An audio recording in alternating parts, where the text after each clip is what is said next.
Wow. Wow. Wow. Indeed. It is, of course, the Lakers Fast Break. It is, of course, Gerald Glassford. Thanks so much again for watching this. I truly appreciate you joining us. Of course, I've got so many shows that you need to check out as well, along with the Lakers Fast Break.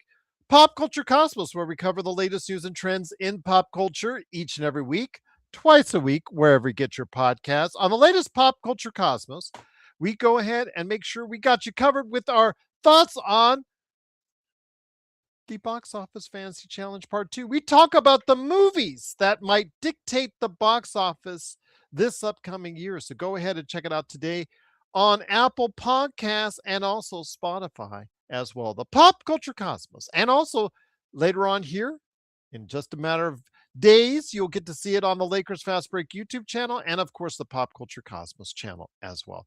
Also, so I want to go ahead and pitch my channel that I work with the Fan Arc Network on. The Fan Arc Network has me hosting their Lakers Latest channel. So go ahead and check out your morning reviews of the Los Angeles Lakers, news and updates right there for you each and every morning, right there on Lakers Latest on YouTube. Also, so I want to go ahead and share some love. Drip Show at Drip Show Shop on Instagram and Twitter. Want to go ahead and share the love because not only I've got right here his Laker Lovers shirt that's right here, you've got the Kobe pillow that's right here. You've got Luca that's right behind me. Kobe that's right behind me as far as the great art that you see there. And also as well, you've got this coming up. We are going to give away one of these bad boys. And I have just been told during the course of the game on Discord that one of these bad boys can be shipped to almost anywhere in the world via FedEx. So if you are a guy or gal that wants to go ahead and get the skate deck, I'm going to be running a contest starting on April the 1st. And we're going to go ahead and make sure you have a chance to win. And for doing so, all you have to do is be a subscriber to the channel, and also as well a follower, of course, right there at Drip Show Shop on Instagram and Twitter. Oh, that's such a beautiful skate deck indeed. Thank you so much again to Intel Wild for the $100 um update, the super chat that he gave earlier today with the Lakerholics, Lakerholics.com. And El Rosto just gave $50 as well. Thank you so much for doing so. Truly appreciate it. El Rosto is the part and one of the major reasons why we're able to run this contest right here. So shout out to him. And 50 for LFB being the best post game. Thank you indeed. It is, of course, Gerald Glassford. Thanks again for watching and listening. Truly appreciate it. Truly a fantastic time to be a Lakers fan. Lakers heading into the Magic Kingdom tonight. Absolutely just on a high 8-game winning streak on the line as they faced off against the Orlando Magic. And you could tell that the fatigue was setting in, as it always does with these NBA road trips. When you get to the latter stages of the road trip, you could tell that the road trip is going to get to these guys. Although, again, I talked about already how LeBron James was playing golf yesterday with Bronny and almost got kneed up by an alligator. That's a legit thing. Go ahead and check it out on my Twitter. But I will say this. The Lakers, even though they went back and forth in the first half, stayed in the game. Third quarter, they did struggle. Luka struggled. The team struggled from the free throw line. You could tell all the signs were pointing not in the direction of the Lakers because of the fact that they were struggling so hard from the field and so hard from the free throw line, but they kept it close. Gritty comeback. And it comes down to, once again, as Laker Tom said earlier today, the clutch performance indeed. Wow, there you go. 51 again for an LFB prize giveaway. We're going to go ahead and make sure we got a great contest coming up for you, courtesy of El Rosto and, of course, at Trip Show Shop right there. But the Lakers, when it came right down to it, in the clutch once again, staying close indeed. Intel Wild, who gave us a huge $100 super chat earlier today. Thank you so much for doing so. Everybody seems very happy right there. El Rosto, I'm overwhelmed. Thank you so much, El Rosto. Thank you so much, Intel, for all your contributions today. And when it came down to it, the Lakers against Orlando, just in those final 3 minutes, what would they do? They went back and forth. The execution wasn't quite as well as you would like it, quite as sharp, quite as crisp. The shots were falling short, but still, they managed to go ahead and stay close and got as far as Jackson Hayes fouled with just a few seconds left to go ahead and get closer to the Orlando Magic. But a mistake by Jalen Suggs passing the ball to inbounding, and obviously it went off Paulo Banchero, and they replayed it. They watched the replay for minutes on end. A final replay with Jalen Suggs passing it into Paulo Banchero. LeBron James pressuring it falling out of bounds. The call went the Lakers' way. So the first time they inbounded with 4 seconds left, they passed to LeBron. LeBron goes up for the shot, gets hacked by Paulo Banchero. And guess what? They didn't call it. Shades of Boston from some time back, as far as him getting whacked on the arm and not calling it. But you know what? Persevered with just 2 seconds left. The Lakers ran another play. Luke Kennard. We talked before about how Luke Kennard and or Rui Hachimura, you have to have your shooters out there in those final moments. You have to go ahead and have at least bench production is so important, is so much of a key. And Luke Kennard being traded here from the Atlanta Hawks for Gabe Vincent, a guy who just did not work out, quite frankly, with the Los Angeles Lakers. Luke Kennard initially gave us a big boost to the Los Angeles Lakers, but in recent games had find himself a couple of donuts and not being able to give you the kind of production that you really needed. But I will tell you what, when it mattered the most today, he was the source of scoring off the bench that I've been asking for quite some time, shooting 8 points, perfect in the first half, and he followed it up with 0.7 seconds left on the clock. 0.7 seconds left on the game. He hit the Magic three-pointer, and the Lakers get out of the Magic Kingdom with some Luka magic and a 105-104 victory. The Lakers are now 46-25, 9 games in a row. 9 games in a row for the Los Angeles Lakers. What will happen? We will have to wait and see as far as on Monday in Detroit. But what a gutsy game. The Lakers, even though they weren't shooting as crisp as you would like to see it, still were able to go ahead and battle their way through. They were able to claw and scratch their way to a victory today and gutted it out with a magical shot, pardon the pun, by Luke Kennard with just 0.7 seconds left. And absolutely a fantastic victory. Grabbing victory from the jaws of defeat, 105-104. The Lakers right now, as the standings are getting updated, they're 46-25 on the season, solidifying themselves even more in third place in the Western Conference. They're now a full 3 games in the standings ahead of the Rockets, Nuggets, and Timberwolves as I speak to you now. But you might as well consider that 4 games because the advantage, the tiebreaker advantage they now have over the Rockets, Nuggets, and Timberwolves. A great performance by the Lakers, even when they were tired, even when they didn't have their legs on their shots. You saw all of the short shots, the missed free throws, and still, you know what? They were able to come through and gut out a victory. Just absolutely ecstatic. Everybody in Discord was just fantastic. Arcarino said, yo, is that Legend that comes on the show?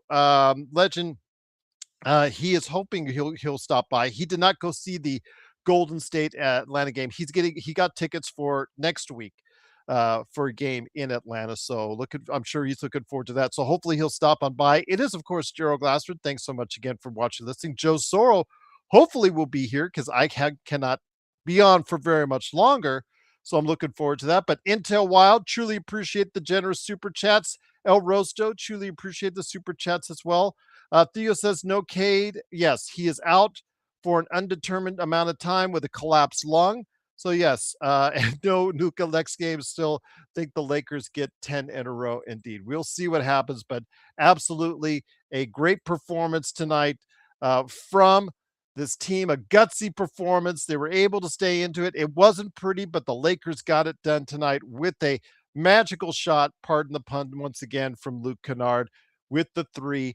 Absolutely just fantastic to go ahead and get this kind of victory when it looked like all signs were pointing the other way. The Lakers do grab the victory and now won 9 games in a row. They get that Orlando albatross off their back because they'd lost several games in a row to Orlando. That's gone. And I'll tell you what, absolutely. Nick T, stop, stop, stop, stop. We enjoyed the win. Enjoy the win, Nick T. Stop complaining about Luca every single game. I understand you didn't like his shot selection today. I understand that he was cold in the second half. I'm not going to sit here and tell you differently, but 33 points, 5 rebounds, 8 assists, 4 steals for him. You never give him credit when it's due. You never give him credit when it's due. 26 points, 7 rebounds, 2 steals for Austin Reeves. LeBron only with 12 and 6 and 3 steals, 4 assists for him. DeAndre Ayton 9 points, 12 rebounds. But again, as I have said, bench production has to be a key for the Lakers, and Luke Kennard provided it. Jackson Hayes with a really solid performance, his first solid performance outside of his free throw shooting in quite some time.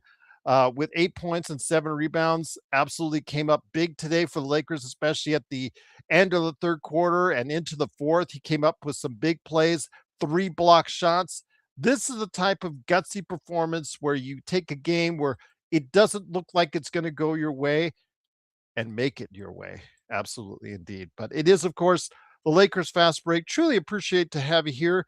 Hope Joe said he wanted me to do the post game right after the game. So hopefully he will stop on by here in a minute because I told him I had it hard out at 7. So hopefully we will go ahead and be able to bring you a full show indeed. I know that John Costa is doing his 3-minute report. Hopefully we can stay on till then. And then also as well, of course, get Joe on here to host as well. Is Sports Baby going to show up? He was there, our Carino, on our Discord. It was great to see it. Discord, we had someone fishing in Australia. We had, I guess, Tough with his business, dealing with what he was working on. And the rest of the guys were just awesome all over there. Everybody in great spirits all throughout. We were concerned. We weren't sure if they were going to pull it through, but they did. They got the shot. They got an open look. The thing was, everybody was so focused on the big three, they didn't see Luke Kennard slip out to the top of the key to get that 3-point look. And an easy look it was, a clean look. And I'm just happy he was able to hit it. So yes, this is a game that the Lakers, under most other circumstances, might have lost because they didn't shoot well. They didn't shoot free throws well, and their jump shots weren't working. And Luka, like Nick T, he didn't have it as well as he normally had it, but he still was able to get you 33. He was still able to manufacture points. He was still able to go ahead and keep the Lakers in the game. I don't understand what you want from him. And I don't understand why it makes you continually so mad. When the Lakers are struggling as a team and he is struggling, they're still manufacturing points. He is still manufacturing points and helping to keep this team in the game close enough until it was time for an execution in the form of Luke Kennard. And again, just great play. Jackson Hayes down the stretch, a key free throw down the stretch. Give him credit. LeBron James with a key basket. These guys are doing what it takes to win these games, and they're playing more and more confident. They're playing more and more together. These type of things bring this team closer and hopefully will help them get more confidence as we get into the postseason. A big shout out as well also to Daniel Berry Sports Highlights. Also as well, want to go ahead and make sure you guys check out the Lakerholic Spotlight we did earlier today with Laker Tom and L Rob. You know that they're happy right now, but yes, great show, great thoughts from them. If you want to go ahead and check it out, is on the channel right now.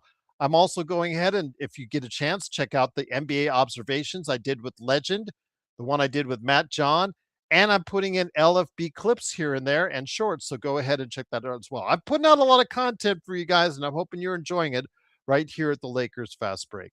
JY says, I'm not a Dookie, but they those blue devils. Hey, all I can say is Duke, they keep on providing winners each and every time out indeed. Yeah, absolutely when it comes to Duke. But with Duke, Boozer, they pulled away from TCU in that second half, and I definitely want to go ahead and make sure to give them their props. But you know what? I'm not for Michigan. I picked Michigan though in this bracket. I think that they, you know, as far as the pool is concerned, and they're still alive. They had a convincing win today, so we'll see what happens as it gets whittled down to the Sweet 16 here by the end of the weekend. I don't know if well, Joe said he wanted me to start it up, so Joe better come on soon because I'm going to have to shut it down here in about 5 minutes unless that's the case. So if Joe is not coming soon, I'm going to have to shut it down, and I apologize for that. But I hope that's not the case because I told him I told him I said, do you want me to go on later? Do you want me to go on sooner? He said, just do it sooner. And I said, okay. We'll go ahead and start up sooner, but you know, I got to leave here in just a few minutes. So hopefully he is coming on here ASAP. So we'll see what happens. But it is, of course, the Lakers fast break.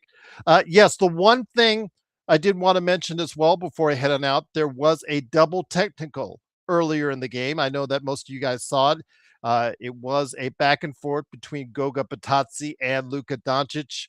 They I guess, like you said, Orosto, they spoke to each other in a foreign language and probably not the nicest words in the world.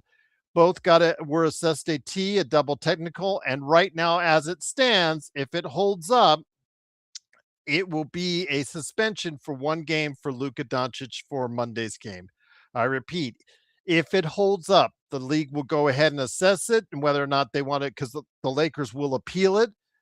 Whether or not it will be rescinded, we'll have to wait and see. If it's rescinded for him, it'll most likely be rescinded for both guys. But again, if it is not rescinded, Luka has the night off, which makes it even tighter for his eligibility for MVP and whatnot, as far as that's concerned, as well for those postseasons awards. So again, we will have to wait and see. But he himself and Nick T, you know, obviously would probably tell you as well, his arguing with the refs and getting those T's earlier in the season, they build up. They build up to the point where he puts himself in this type of peril, and all it took was him and Gogo Batazzi talking smack. And again, we will hope it gets rescinded on Sunday and that the league take care of it, or Monday morning. But we will have to wait and see whether or not Luka Doncic is eligible to play on Monday. And if you guys want to go ahead and keep in touch, I'll have it on Lakers Latest for the Fan Arc Network, or also Lakers Fast Break on Twitter as well. King Cora says, why is he trash talking with nobodies? Okay. Stefan Pascano, no worries, Stefan. Yeah. No, we cannot both agree on that. Rob Palinka, overrated, below average GM. Sorry. Unfortunately, we cannot agree. But yes, hopefully we can schedule another meeting and I can come on your show at some point in time down the road. But again, welcome the opportunity. Arcarino says, is EJ the white gentleman with the hat profile pick? That I don't know per se, Arcarino. I guess that you guys are locked in talking about that on YouTube. But again, it is, of course, the Lakers fast break. The Lakers do get the miraculous 105-104 victory over the Orlando Magic. Again, I've got to be leaving here in a few minutes. If Joe's not here, I apologize. I'll try to see what I can do to get it more minutes in for you maybe later tonight if Joe is not able to. Okay, Joe is on the way. I told him I have a this guy, hard head, hard. I tell him I have to leave at 7, hard out at 7. What part of this does he not understand? But again, I'm going to stay with you for a couple minutes more, hoping he comes on and see if we can get this done. But yes, No, Roast, I'm again, Joe's gonna come on, so I'm gonna stay with it. Yeah, but you know how it is, El Rosto. You got the fam on the other ear and you guys in one ear. But a great performance today from Luke Kennard. This is the kind of output and bench output we need. 10 to 15 points a game from these guys coming off the bench. I've talked about all season long the Lakers bench being one of the worst in the NBA as far as scoring. And, I have people that suggest trades and talk about getting this guy and this guy, and it's always a defensive guy. It's always a defensive guy, or it's a defensive guy that can shoot, but doesn't create his own offense. This is what I mean when I say that we need some type of offensive punch coming off that bench, something reliable you could count on coming off the bench, and having your best shooters out there when you need it the most with just a couple seconds left is exactly the best play. And I know that we talked about what's about a month ago, JJ didn't have both Luke and Rui out there for a final play, and we were all frustrated about it. But you know what? He did it today. He had the right people in the right spot, and the play was mapped out beautifully. You have to give JJ credit because he put out the best play, because the play that was mapped out, play that was drawn up, was exactly what you want to do. Everyone was coming towards the sideline, and that left Luke Kennard wide open for a good look at three. Once again, it is the Lakers Fast Break. It is Gerald Glassford. Thanks so much again for watching, listening. Truly appreciate you doing so. This was a great win, King Court. This was a win taken from the jaws of defeat, because at this point, everything was pointing towards the Lakers' defeat. And I don't think anybody would have been mad, because I'd even said, I said that the Lakers could win 2 at Houston. They could go 4-2 and they could split Florida. I would be happy. I would be happy with that. But not only that, they're now gone 4-0 on this road trip and are looking to see what they can do to finish off undefeated on this road trip. Would be fantastic. And you could pretty much, if they go undefeated on this road trip, you might be able to say that they've locked up third place at this point in time. The question is, do you want to see them keep pushing it to say, let's go with what's going on in the East with Boston? Because as of right now, they are 1 game back of Boston, actually 1.5 games back of Boston, for the overall record. Because if you have in the back of your mind, as far as being able to go ahead and see a Lakers Boston matchup, that's something I just want to go ahead and put that out there. Rodell, is Rodell in the chat? He hasn't been with us for a while.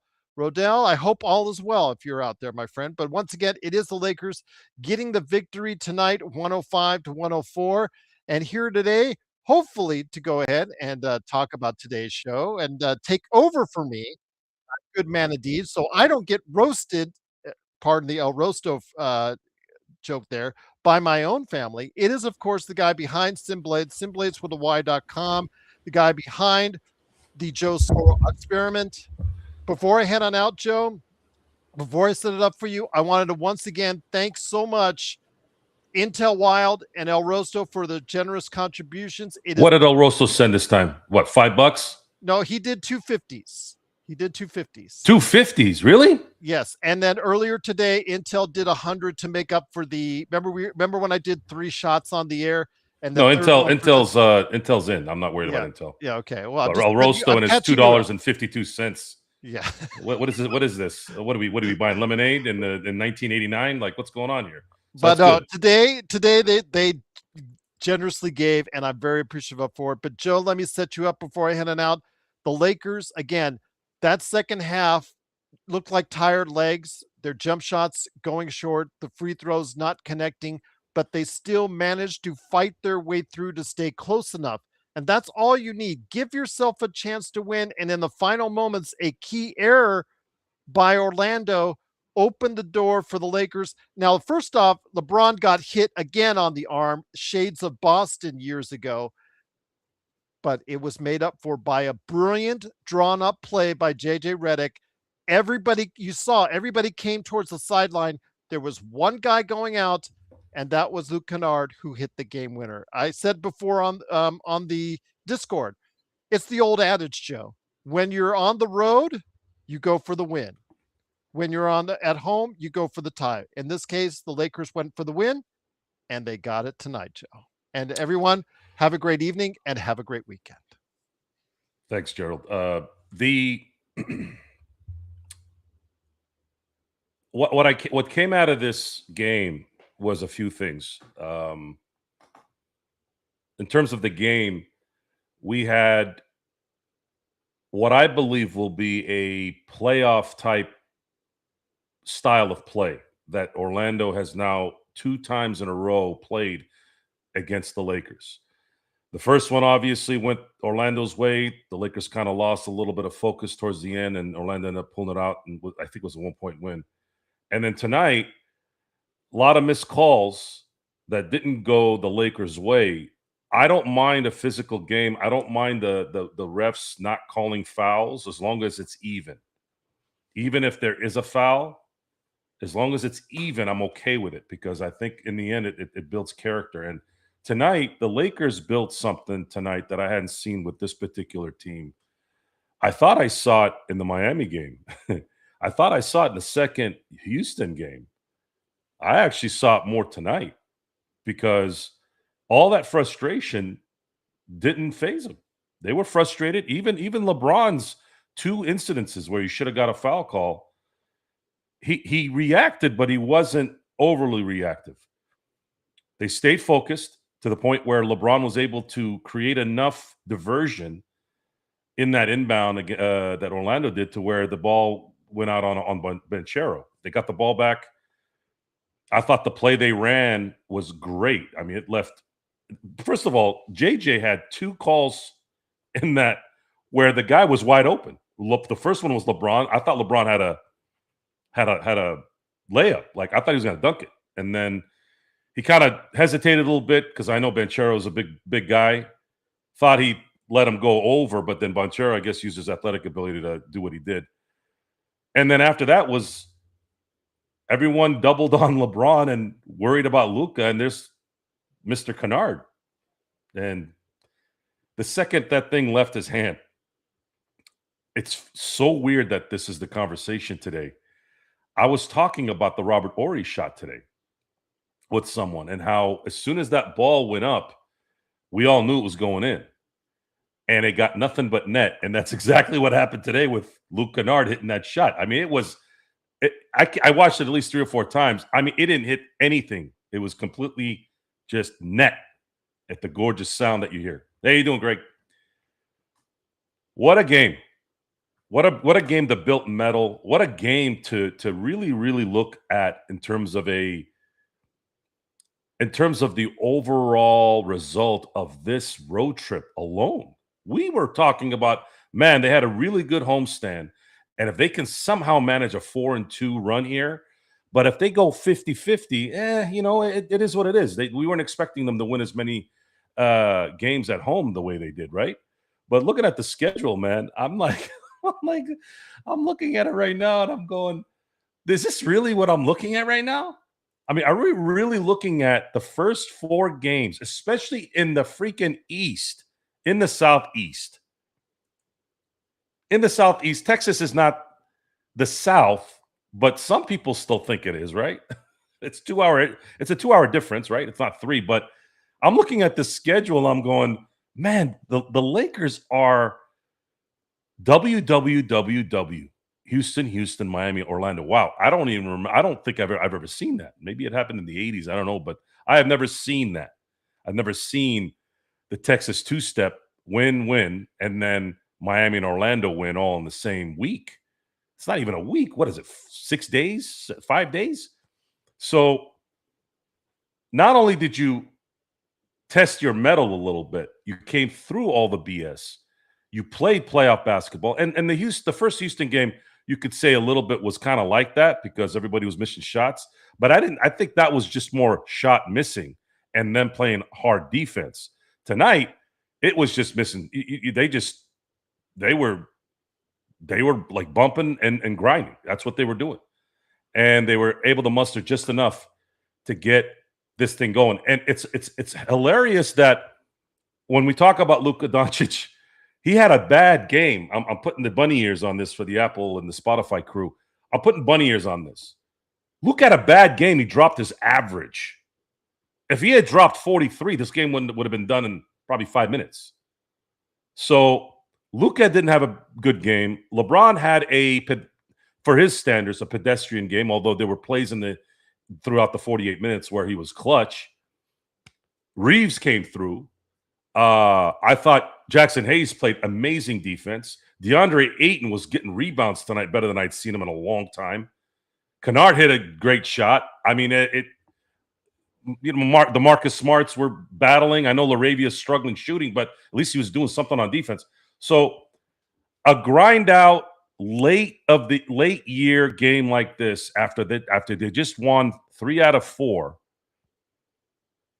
Well, now it's 4 out of 6. That's in this kind of environment, man. I gotta say, man, props to the entire organization, and I gotta give props to my boy Empire Jeff. The reason why I didn't immediately come to the show is because I was talking to him on text for a good maybe 15 minutes, and Jeff and I have always connected from a personality standpoint. I know his family. Got to know him right away because I'm a family guy, and I usually judge people by who their family is. And he really was adamant about supporting the people that put this thing together. And it's not the Guggenheims, it's not those who we don't know about. He's talking about Rob Pelinka and Genie and all them. So I'll give him props. I'm going to give him props, and I'm going to give I think it's poetic that we give Rob Pelinka some props now because that's the guy he got, right? Was it his call? Well, he is the GM. So at this point, we're going to say he did make that call and traded someone that I couldn't stand, and Gabe Vincent, and got someone as productive. And Luke Kennard did more in what I remember two games than Gabe Vincent had done in 2+ years. And now he gave the Lakers a game-winning shot on the road. I mean, come on. In a game where they were down 2.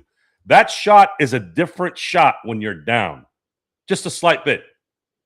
No, not a slight bit. It's different by a lot versus if it was tied. Right? So props to Rob Pelinka. Props to Empire Jeff for staying positive, staying supportive throughout all the muck. Sometimes some of us don't do that.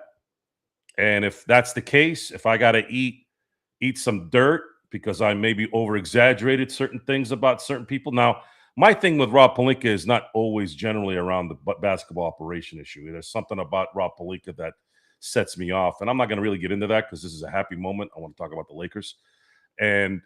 But in the end, in terms of basketball reasons, rest in peace, David Stern. This is the result of an important transaction, and look at what it's done already. And this is why it's important, guys, when you can get the right players just a little bit, and how it can bring everything together. And props to JJ Redick. I've been 50-50 with him, obviously. And 50-50 doesn't mean I'm negative and positive. I'm just in the middle. You got to give a guy some time, right? You can't let a guy – can't just say, "Oh, this guy stinks" after a year and change. I was waiting to see how he would develop. Sometimes you got to let these guys develop. Players, coaches, doesn't matter.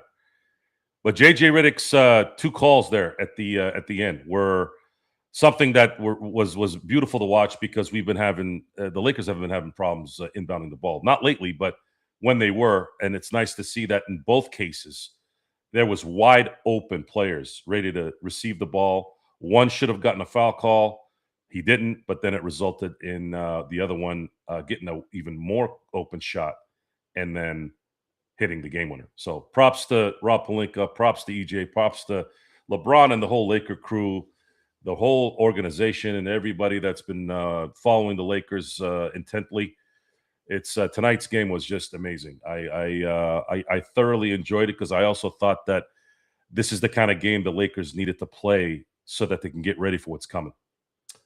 So what else am I missing here, guys? What do you guys want to talk about? Kennard was the third option on that play. LeBron was. Let me see. Let me bring some of you guys' stuff up here.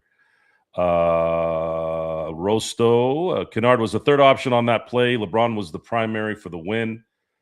Luka was the secondary if he could come open, and Kennard was the third option. So I'm going to have to – I did see it 3 or 4 times, but I was more focused on Kennard. My guess, unless somebody's already seen it and I missed it the third or fourth time, my guess is that was done on purpose because maybe JJ was sure that he was going to get a wide open shot at that point.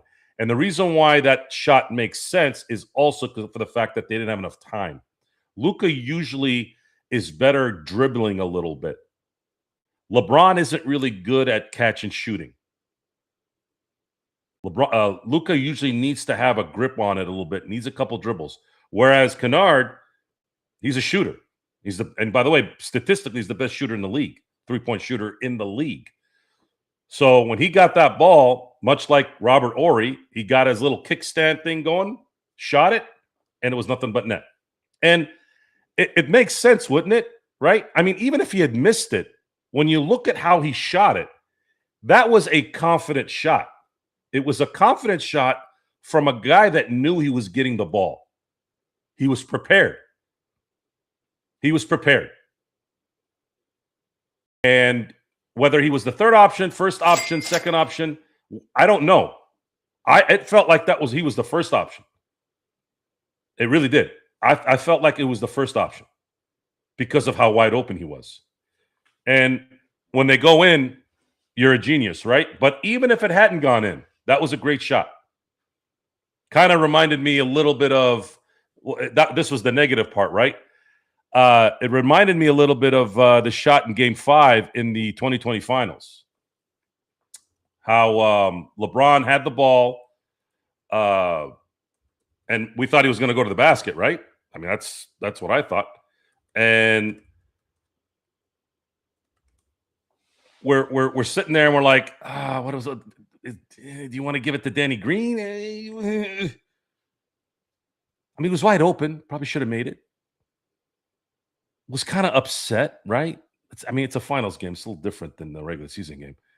But I was kind of upset. But then at the same time, I'm like, it just hurts because you missed. If he makes that shot, he's a genius, right? So in this case, Kennard made it. Everyone's a genius. Everyone's smart. And here we are. Let's see here. I still hate Danny Green. See, Jay, you got to stop hating everything. What is your problem, man?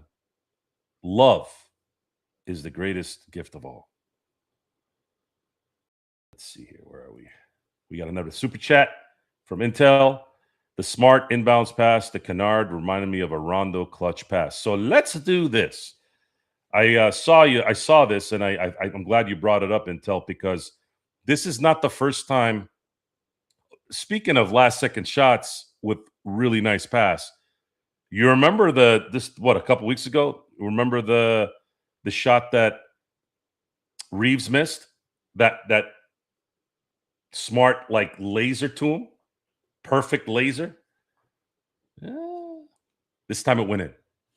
So props to Marcus Smart. Props to Marcus Smart. Not enough credit given to him for playing as balls out as he does. He's playing hurt like probably most of the guys out there, but he plays a little bit more intense. So he's more apt to get hurt. But hell of a pass, hell of an identification, if anything. And again, when the show's over, I'm going to go watch the post game. I want to see what they say, and I'm sure some of you guys have already maybe you already heard it. I want to see what the play was. What was the thinking? Was it indeed the third option for them? Was Marcus Smart really going to give the ball to Luka, but then something happened on the Orlando side that let Kennard get wide open? That's what I kind of want to find out. Smart is the heart and soul. Well, Smart is the guy that Smart is kind of like the Trevor Ariza of this particular team.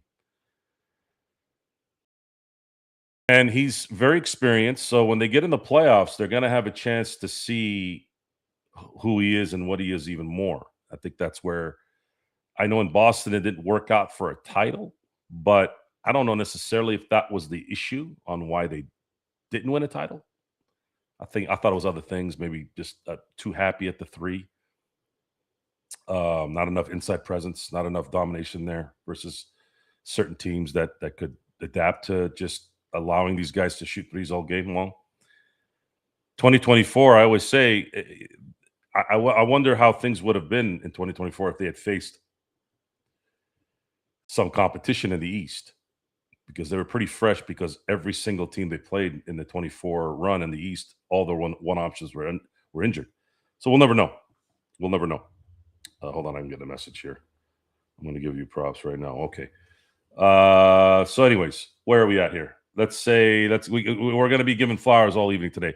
So, Mark, yeah, that is a good one, Mark. Jackson definitely deserves some flowers tonight. I think the only thing that I'm maybe irritated by tonight's game is the free throw shooting. I think this free throw problem is becoming a problem. It's always been a problem, but it's starting to become a scary problem now. They cannot be this bad at the line when showtime comes. This guy's got to be very much more focused on making those free throws.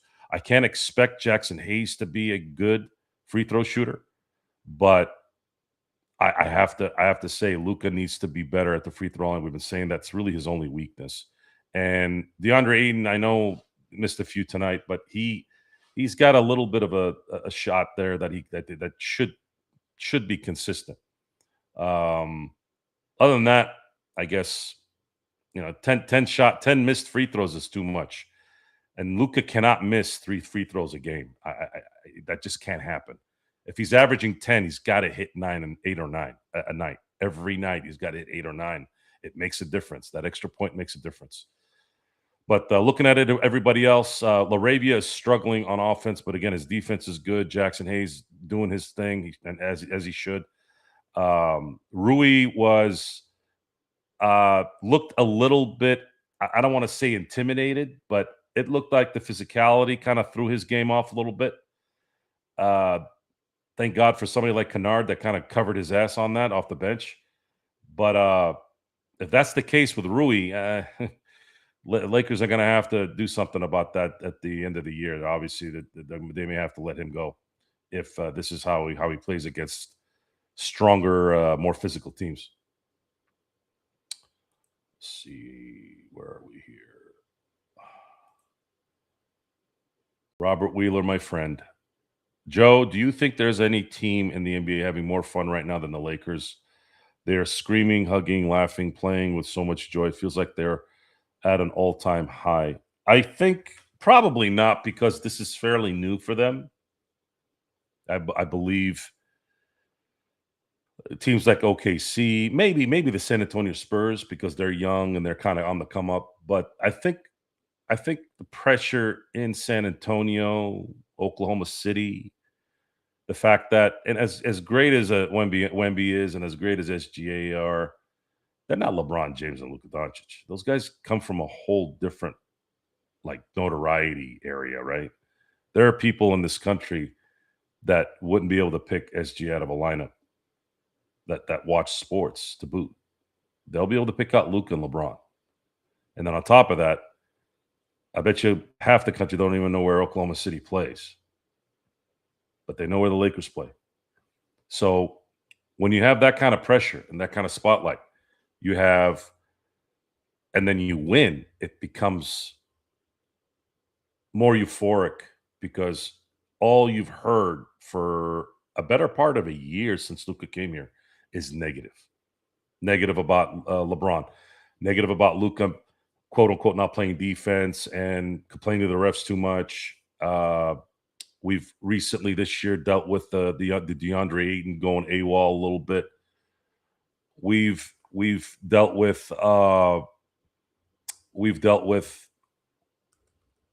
just certain players not doing what they're supposed to do, and now everybody's doing their thing. And once winning gets thrown in there, now it becomes this. We're all going to get along now because we're winning. I don't want to mess things up.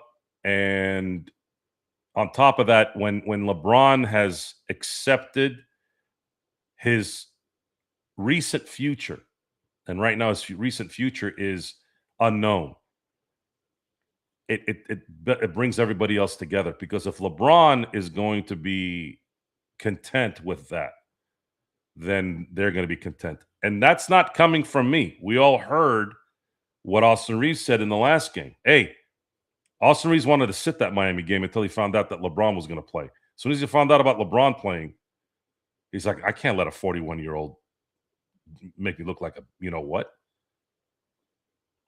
Speaking of you know what, John Costa's here. Oh, when you say you know what, you must have meant a real one. I meant a real one, yeah. A real one. What's up, brother? 9-0. What? We are. Yeah. So welcome everyone. This is John Costa from the what's your show again? Lakers Corner. Lakers Corner. Come on, man. What do you do in the corner there, Johnny? Do everything. I do 3-minute game recaps, which I'm posting right now. I do weekly shows, and I'll talk about the Lakers. Y'all, we've been balling out. I think we should petition Luka Doncic to never ever get in a relationship ever again. Because if this is how if single Luka Doncic plays, come on, y'all. This is what I need. He's been absolutely dominating, Joe. I think have we now come to the conclusion that single men are better at basketball than married men? Well, that could go two ways. If you are a true family man and you pick the right woman, it actually does enhance you. And I remember Lee Haney. He's an 8-time Mr. Olympia, and back in the late 80s, early 90s, he was advised, because Lee Haney was a little more subtle type, personality, that didn't look like he was very flamboyant in terms of probably being that guy, right?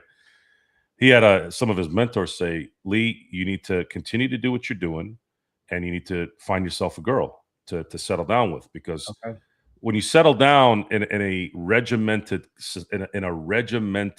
business, and basketball, football, professional sports is a regimented business. Sometimes if you're going out and you're doing your thing, you might not be focused because you got too much going on with certain things, right? Mm-hmm. Now, the opposite of that is you don't have to worry about going home and putting in quality time. You're like, I just need a tic tac and I'm out. Right? Yes. There's no, as long as you know what you're doing there, like you're not putting yourself in drama world where you're dealing with, like, I'll give you an example. You're going out and you got to be really good with communication. You got to be able to connect with your significant other or others and say, listen, this is what I do. This is a problem. Then, God bless. I hope you do well. Most people don't do that. A lot of times, even the dudes can be bitches. Okay, they like that drama. They like that people fighting for them, right? And then that's when shit gets bad, because now you start dealing with, oh, well, so and so now has something coming in 9 months or 10 months, and then that takes on a whole thing. And let me ask you something here, since you brought that up. Maybe that's what's starting to mess up Anthony Edwards a little bit, don't you think?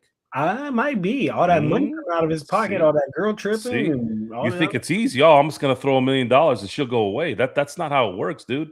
Because then you got suckers like me basically telling everyone that you're a piece of shit daily, right? It's not a good sight. It's not a good sight. But with Luka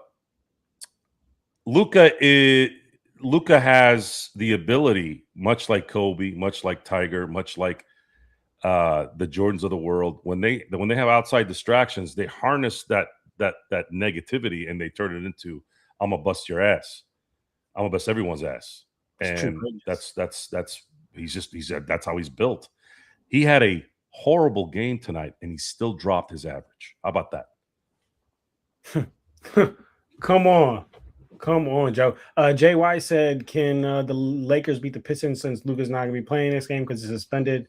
Yeah, I mean, I think so. I mean, Cade is out with the collapsed lung, so our star is out, their star is out. I don't see why not. I mean, we're rolling too. We have opportunity to extend it to a 10-game winning streak. So, well, anything's possible at this point, so I'm not going to say no. But it would have been easier if Luka was playing. absolutely, of course. And I was waiting for this. I just wish it was a better. I wish it was someone else. I wish it was someone else he got the tech from. Like, make it worth it instead of Gaga or Gogo or whatever the fuck Gigi his name is, or Gigi, whatever the hell his name is. Really, Pablo's first word. yeah, and at least bust that guy's ass in front of everybody if you're gonna get a tech. But maybe at this point, Luka gets a little bit of rest. The game is on Monday, and then he'd come back for the Indiana game and make it probably a 5-1 road trip, which I'm not going to argue against that, especially considering they're going to be playing Brooklyn. See, I wish he had gotten the tech in the Detroit game. Then they wouldn't have needed him for the Indiana game.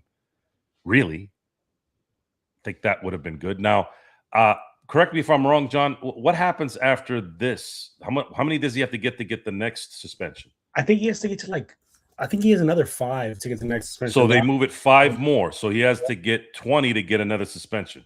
Yeah, exactly. I gotta check that out. I gotta check that out. Look it up right now. Yeah, look that up, and then I'll go ahead and answer some questions here for the crew. All right. Let's see. Goga said Goga talked about Luka's mom. Oh, oh boy.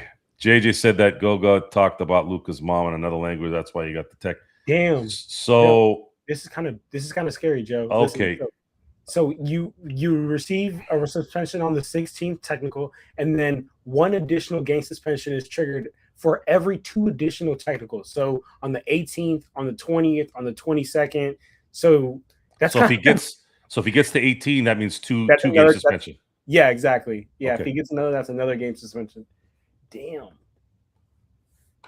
And I don't know what. That's kind of it's something that Luka has to start really focusing on. Stop doing. Do you know if that goes back down? Because I know playoffs it's 7. Playoffs, I think it re-registers. Okay, that's what I was just wondering, because I know it's 7 in playoffs. Yeah, Luka really needs to calm down. Yeah, honestly. If you want to get 5 to 10, fine, but you can't be hovering around 15 the whole time. There's just sometimes things like this happen. But Gaga talking about his mom, that's a pretty shitty. It's a pretty shitty thing. That's a pretty shitty thing to do, and he may have done that just to get him to get messed up, for all we know. But that's when you need somebody like Jackson Hayes to pop him one. Exactly. If Jackson Hayes gets suspended, no one cares. So that's crazy. And I would pay his money if I was Luka. I'd pay the fine, since he's only making what, $3 million a year, only $3 million a year, which is crazy. No, so you know what I was actually going to say, brother? I was going to say. So I looked up like how much a player gets fined, and it say anywhere between like 2,000 to 4,000. So let's say like 3,000. I'm gonna figure out what 3,000 times 16 is. That's, oh my God, it's $48,000, Joe. So he's been fined $48,000. That's insane, and I guarantee he's got a couple more coming. That's insane, Joe. Some people make that in a year. He's getting fined that. Well, see here. I'm gonna bring this up too. So the refs didn't understand it. But if you read Luka's lips when he was trailing back to get back on defense after the free throw. You saw that? I saw that, and I understood the English. He shouldn't have said the F word in English. He should have said it in Slovenian or whatever language Goga or Gaga or Gugu says. I'm assuming he's Slovenian too, right? Is that or part of the Balkans? I think so. Yeah. He should have been cursing in a different language, but that was kind of just this. They're not going to rescind it, obviously, but man, isn't that kind of a cheap tech? Yeah. Does the NBA really want Luka out of the Detroit game? That's good TV, isn't it? Right. That's bad on the NBA. I'm gonna be honest with you, I don't think anything that someone says should be a tech, unless you're just like wildly disrespecting somebody directly, right? Like I don't think anything. It's going to look bad too. It's like, what's Luka going to do? He's making fun of my mom. Like, is that what do you want him? Is that how you want him to talk?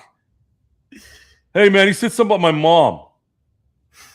It's different if it's the crowd versus a player, because the crowd is just a crowd. Players, you're right there. You're bumping and grinding with them. And I don't know. Mothers need to be. I don't know. I don't have evidence on that one. You remember when that sucks. shit with Carmelo and KG happened, where KG was like, "Oh, Lala tastes like honey nut Cheerios," and then well, to me, the thing is with KG, he would have been very easy to pop him.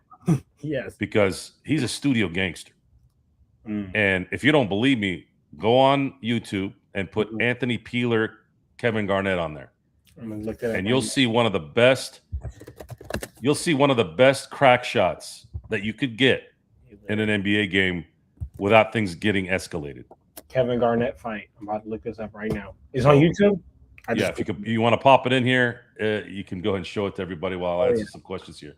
All right, bet. JY has a superstar like Luka in the MVP chase ever been a top technical guy and won the championship? Well, let's talk about that. Maybe Charles Barkley, but they didn't have that rule in '93. I don't know how many texts Chucky got at that time, but I'd say Charles Barkley had that technical thing. Screen? No, you don't see my screen yet. What about now? I see it. You see it now? Yeah. All right. You gonna show it? Yeah, I'm about to play this. All right, watch this, guys. The best guys, if those are the guys you trust, that's who you have to play. Well, if it's just I'll turn it down so you can commentate it, Joe. Oh, why is that shit speeding up? Where is it? Okay, here it is. It's going to come right now because he's going to hit Peeler because Peeler hit him initially. He's going to hit him with a shoulder, boom, and then Peeler hits him with the elbow. Oh, that little. But it's better in slow mo. Hold on, let's see if they show it. Hold on. Let's see. Watch. Here we go. Watch.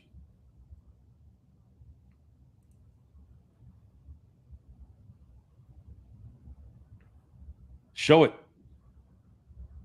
Oh yeah, it's about to show. Oh, ooh, he gave KG a nasty shot on that box out. Yeah, and KG deserved every bit of that for being the bitch he is. All right, look, here it is, right here. Here we go, right here. Boom, boom. Oh shit! Like, bitch, I already elbowed you once, man. You want another one? Look right here. Oh, that's on the right here. So he elbows him, and KG falls like the snatch that he is, and then hits him with a shoulder. So that was. There's a better one that's closer that shows his face getting all messed up. There's another one. Let me see. Yeah, I'm gonna show it here. I don't know. Will they? Let's see if they show the. Yeah, here we go. All right, let's see. Here we go. Hold on. Okay, so the camera followed him the whole way. This is it right here. Watch. So he waits. Boom. Hey, that was hella fast, though. That was hella fast. That elbow was mean. Right here. That Damn. was good video. Good video. That was hilarious, Joe. He gave him the first elbow and then immediately just hit him with the. So Iverson getting suspended while winning an MVP for missing freaking practice. Yes, Xbox. I'm talking about practice. Well, the thing is with Iverson, and Iverson has already admitted to fault to this. Just in general, I think Iverson missed out on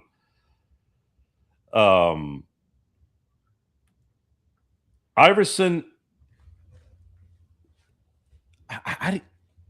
Iverson never really irritated me. Like he didn't have a personality where you were irritated by him because he was like a Kevin Garnett, like a fake tough guy, or Tracy McGrady kind of loved himself a little too much, and it came out pretty obvious. AI just wanted to be his own guy, and he didn't want anybody bothering him. And I understand that. But if you don't want to be bothered in a team sport, you might want to play an individual sport. That's the thing with team sports is you have to, if you want to be great, you have to at some point be a team guy. You have to listen to the coach. And if you listen to the coach, everyone else, because you're Allen Iverson, it's going to fall in line. And I was AI a fake gangster. I was born in No. He wasn't a fake. He never had a fake gangster attitude. I No. know. No, From what I knew, this was Kevin Garnett. Oh, okay. Kevin Garnett had a fake gangster, dropping N-bombs on everybody, making fun of everybody, doing that kind of stuff. That guy was doing that all day. And then, of course, he didn't do it against guys like Shaq and those guys that would bust him up. He'd do it to the Anthony Peelers or any of the lanky white guys at the time that weren't really that good. And, we're not stupid. It's kind of similar to Draymond Green, except Draymond Green did a bigger bitch move where he would just hit everybody in the nuts.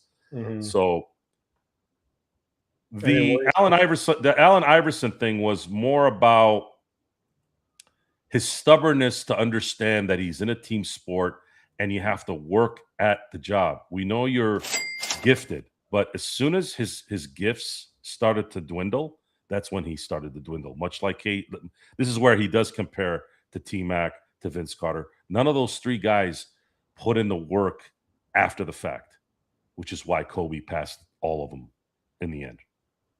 They all didn't go the extra mile to continue to be great once their physical abilities started to come down to earth a little bit.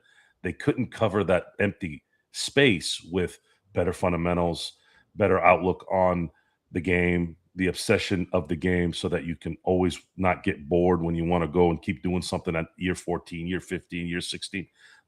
I think they got burnt out. I think at the end they all got burnt out. Thanks, Intel, for the $5 super chat. Come on, chat. Hit the thumbs up and smash that like button. Yes, 50 in the chat. 50 in the chat is pretty good. Can you guys like this for Gerald for once? Let me see here. Let me see. Hey, I'm gonna like it. I'm gonna like it even. I'm gonna do a little bit of a refresh here. So right now we're at 22, and there's only 37 watching though. So they're coming in and out here and there. They're coming in and out, but hey, don't come out. Just come in. Pause. That's kind of weird. But well, you didn't see some dude. It could have been a woman. It could have been a woman. Exactly. Yeah. Joe, how did you feel about that? That last play, like I thought Bron definitely had that layup. Like before the Luke Kennard 3, I was like, man, here we go, Bron, wide open layup. And then honestly, at first, I was like, why the fuck are you waiting for Paolo? And then he got his shit blocked. How was your reaction? Well, I think he thought Paolo was gonna just fly go right by him. Yeah. Yep.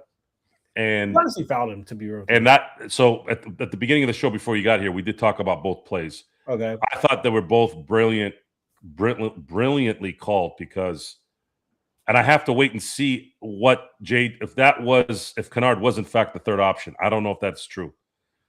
What do you mean? Based off what I'm seeing, what I saw, the first one to LeBron was absolutely brilliant because LeBron was as clear as day, and LeBron was just making sure his layup wasn't going to get blocked. So he thought Powell was going to go by. He'd do a little layup, done. Tie game, let's go to overtime.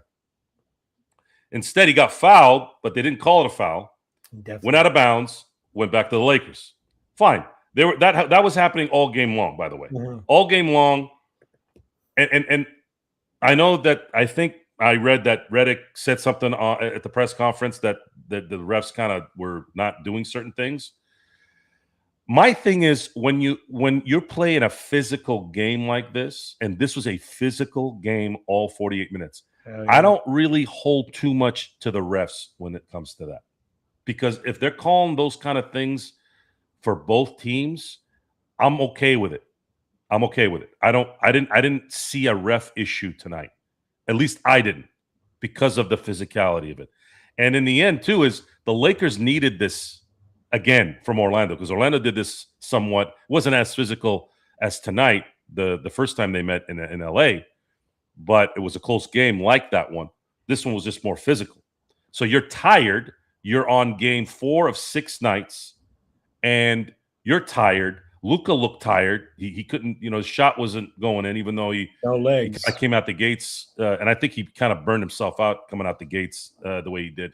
Yeah. That's another thing he needs to work on, by the way. I know it sounds weird, me telling Luka what to work on, but my thing is, my thing is, what I mean by that, folks, but I'm not insulting Luka here. Luka, keep doing what you're doing, but there's a couple things that I do if I was the coach. I'd be like, Luka, they're going to start putting enough stuff on you where you're going to start getting tired if you're coming out of the gate too. Just like a horse racing. You want to pace. Some Yeah. horses need the pace. It's a So marathon, not a sprint. right. And I think sometimes, and this isn't just an Orlando tonight thing.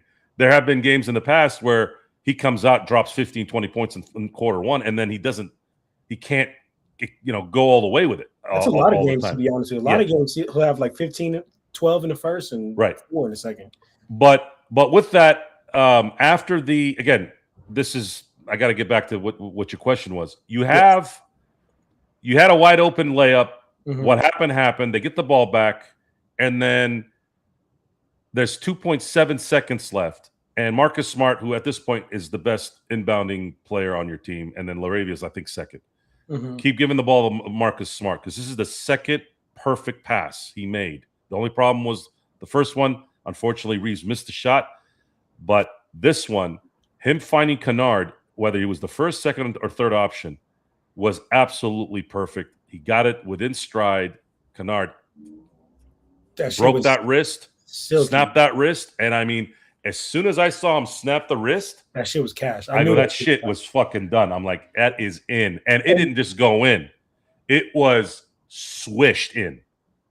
Real shit. It was just a perfect shot. But Joe, like honestly, I want to give credit to JJ because not only was that play with Bron a great ATO, like the out of the timeout play, but also that play with the game winner that we hit with Luke Kennard. Now, I don't know if you got some like insider information that I don't got where, I know you're saying about like, you don't know if Luke was the third option. I'm guessing you're saying like there was 3 different options out of that play. And if there was, like, even more credit to JJ Redick because goddamn, like you're coming up with 2 great ATO plays that got you a bucket. Like realistically, Bron should have been a bucket. He just got fouled. They didn't call it. And then Luke Kennard's ended up being a game winner, and that was the third option. So you mean to tell me that there was 2 other options out of that ATO play? Shout out to JJ Redick. Well, we also what I also stated at the beginning of this is Luka doesn't shoot well doing a catch and shoot. He doesn't do that often. He shoots off the dribble. LeBron isn't a catch and shoot guy either. He can have his moments, but not in a last second shot. That's not his thing. Maybe AR a little bit, but the call, however it played out, was the perfect call. Yeah. Because they had double teamed LeBron. Luka was too far to get a comfortable shot with a dribble where he was. And it just left everyone open to the point where Kennard was sitting there like a very, very comfortable owl waiting for the rat to come out of the hole and then dropped it in the hole. So butt naked. That's what my college coach used to say. That's great. That's a good one. I've never heard that. It props that buck ass naked, snap the wrist, swish. Come on. My college coach used to say that shit. You butt naked open. You better shoot that bitch. Yeah. That was the buck snap and swish. Hell yeah. And it's a beautiful thing when you know what's going in before it's even shot. As soon as I saw how wide open he was and how quickly he got the ball, and I saw that kickstand, as Robert Orr used to say, once I get my little kickstand, boom, nothing but net. It's beautiful. That's the part in basketball that just is beautiful. When you see something perfect form, perfect shot, perfect result, and then, of course, it's a game winner on the road in a game that was as physical as you can watch in an NBA game today.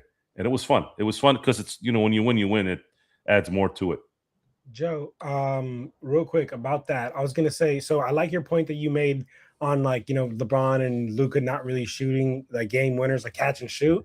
So honestly, if I'm JJ, even if we're talking like, game 7 Western Conference Finals, if we have an ATO that's like a catch and shoot type play, I'm only using Bron and Luka and as decoys, to be honest with you. The only way I'm going for a Bron and Luka game winner is if like we're running down the clock and Luka can set up and can bring the ball up court. That's the only way. If not, honestly, I love the point that you made. Like I'm setting up a catch and shoot ATO for Luke Kennard, AR, Marcus Smart, Rui, anybody. But yeah, catch and shoots. I don't know if I want to go with Luka and LeBron. And shout out to our Carino. And then King Cora asked us a question here. Joe, I don't know if you want to get to that, but he said, "Who do you fear most in the first round, Wolves or Nuggets?" I personally fear the Nuggets more, to be honest with you. I'd rather play the Wolves. I don't want to play a Nuggets team because that's going to be really hard with Jokic, to be honest with you. And you have to send doubles his way. And when you send doubles his way, that's when he really starts torching you and really starts slicing and dicing you. And I just don't think Gerald joined. I appreciate it. Yeah, thank you. Shout out Joel. But yeah, so I say that to say, yeah, I feel the Nuggets more. I feel like we match up better with the Wolves instead of the Nuggets. Yeah, it's to give credit. We're not the same team. I'm gonna bring this up since you brought up the credit thing. This entire setup right now is becoming a team. I'm talking from top to bottom, even the executive parts of this. Everything's coming together, and it's coming together now at the best time. They played a game tonight in a very, very, very, I wouldn't say hostile, but very determined home team. A team that seems to have had our number. They had beaten us 4 times in a row. And that team was physically maybe a little bit ahead of us, ahead of the Lakers in terms of physicality. They took the punches, they took the body blows, the head blow, everything.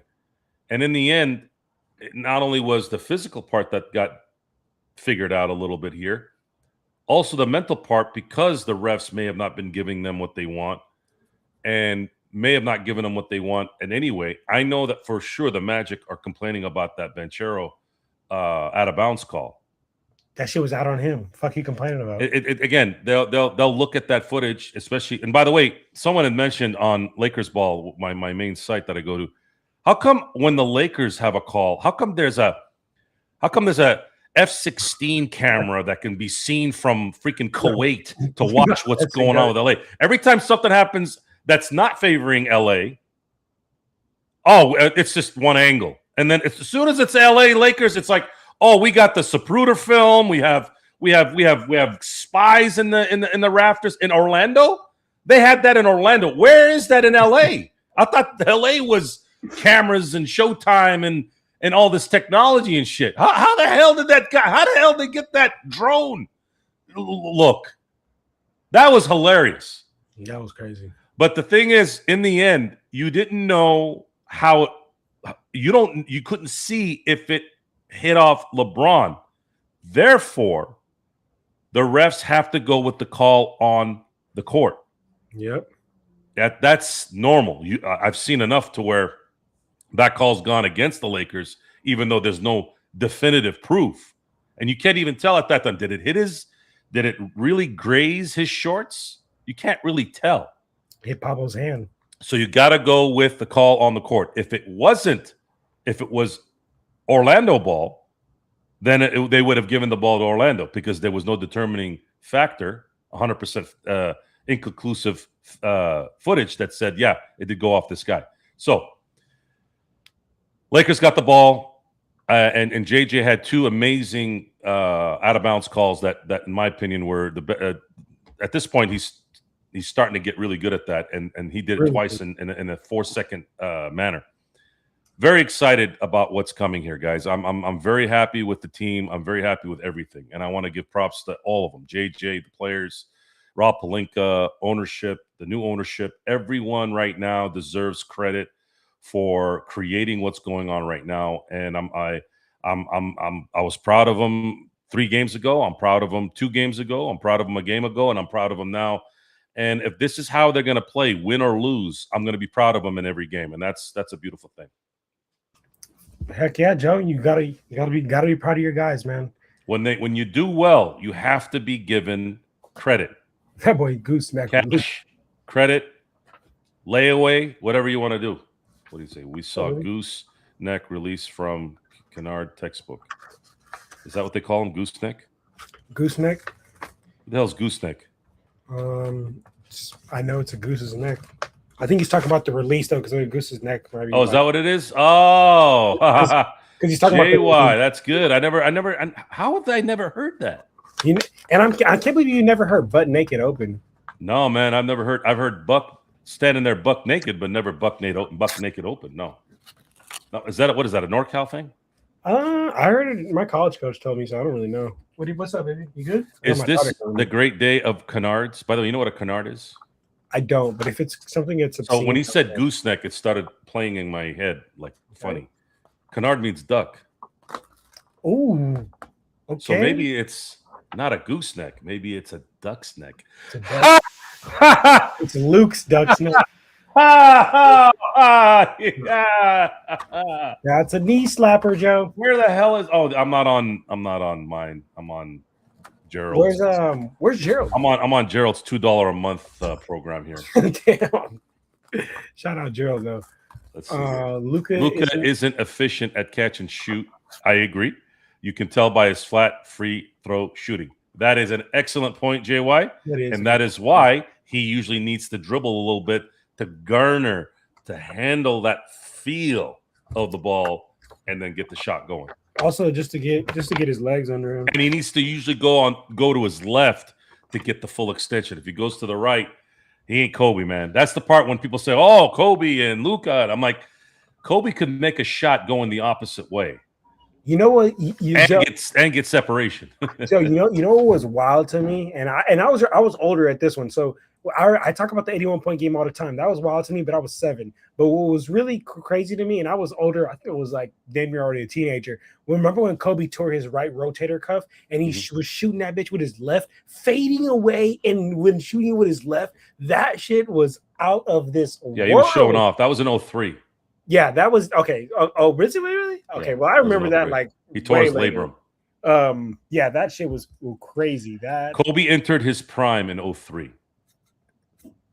I was 03, 04, 05, 06, 07, and then 08 was his last. He really had. I had talked about this on my show and on here as well. A basketball player and a boxer. I was using those as my example. Okay. They're going to have a 3 to 5 year window of prime. I'm talking like elite prime for the great ones. Okay. Boxing, I think, is more 3. Some have gotten away with 4 or 5, but really it's 3. That's why when I was using Muhammad Ali as an example, Muhammad Ali had 3 years of his career taken away because of the draft situation he was in. If Ali fought Joe Frazier in that 3 year he missed, he would have destroyed Joe Frazier in every fight. What happened to him in those 3 years? Boxers, there's only a small window, man. Any prime, any elite prime has got a small window. No, but are you saying Muhammad Ali like was gone for 3 years or something like that? Yeah, he was not allowed to fight because he quote unquote didn't go into the. He didn't when he got drafted. He didn't go to Vietnam. Okay. So they didn't let him fight. They never let him. He wasn't sanctioned to fight in any fights. So he lost 3 years of his prime. And damn, I'd be fucking pissed. In basketball, the prime, you could probably go 5 and be comfortable. So Kobe's to me was 03, 04, 05, 06, 07, 08 a little bit, but you could see he was starting to become a little kind of slower, at least from what I remember. What I will say though, Joe, is that like yes, I agree, but I also think that like the Kobe's, the LeBrons, the Jordans, the Carmelos, like those players that are like the Kevin Durant's, they're in I don't think I'm going to say it the right way, an anomaly, right? To where like their primes are longer than regular people's prime. Like Jalen Brunson is a really good player, but Jalen Brunson's prime will not be as long as Kobe's prime or Kevin Durant's prime or any of these guys' prime, right? Because they're not. I don't think he's an anomaly talent like those guys. Well, you have to factor in. There's the anomaly too part is when you look at, let's say LeBron. Mm-hmm. When you look at LeBron's prime, mm-hmm. LeBron's prime was between 2010 and 18. His went a little bit longer because he does have a freakish physique. Mm-hmm. Shaq's prime might have gone a little longer because his physique is freakish. Kobe's not 2010 for LeBron. You think 2010? Yes, 2010 through 2018. So when he really started fucking with the Heat, because he was, I guess that's true. But he was on some elite shape when he took the Cavs to the finals that first time. Like, no, he was still. This is based off of his prime, not somebody else's prime. Okay, I guess LeBron in his second year is better than probably 99% of the people that have ever played basketball. Yeah, But in terms of LeBron's prime, I got you. 2010 through 18 was a 9-season prime for him. That's true. I just want to show some love to Jeremy because I really appreciate Jeremy for this. But Jeremy asked me how my new job is going. I appreciate you, bro. My official start date is May 1st, so that's all sales work. You start the new fiscal quarter, but I appreciate you though, bro. I just got the job this last week. Good stuff. Yeah. I'm going to answer our Carino's question. Joe, John, what signs from JJ Redick would indicate to you that he's becoming a great coach? I'm gonna be honest with you. I always had belief in him, and even when he first got hired, my only thing was I think he's gonna have a learning curve because I mean he hadn't even coached an eighth grade AAU team before this, but I knew that he was gonna be a players coach, which is what the successful coaches nowadays have to be. They have to be players coaches. You can't be one of those like I'm a tyrant and you guys all better listen to me because I'm the coach. That doesn't work nowadays anymore. You got to be a player's coach. You got to have a relationship with your players. I knew he's going to be able to have that because he was a player. Then on top of that, I knew he's a really smart guy. So like, you know, the ATOs, defensive sets, like offensive sets, traps and all that. So I knew he was going to be really good at that. My only thing was, you know, the learning curve mistakes, like how we seen last year with him, you know, him playing 5 players. So that's my only thing. But I guess what would indicate to me that he's becoming a great coach, learning from his mistakes. I would say that a lot of coaches in the NBA are very stubborn. You know, they say, hey, this is the lineup that worked, or this is a scheme that I like to run, and they run it into the ground. Even a lot of coaches damn near get fired off that shit. Like a lot of coaches will believe in their system to the point where they end up getting fired. But I think JJ he's molding as we see. We see him growing, and he figures out one thing that works. He doesn't get married to it. You know, switches lineups, switches schemes. So that's what I would say. I guess his ability just to make adjustments on the fly.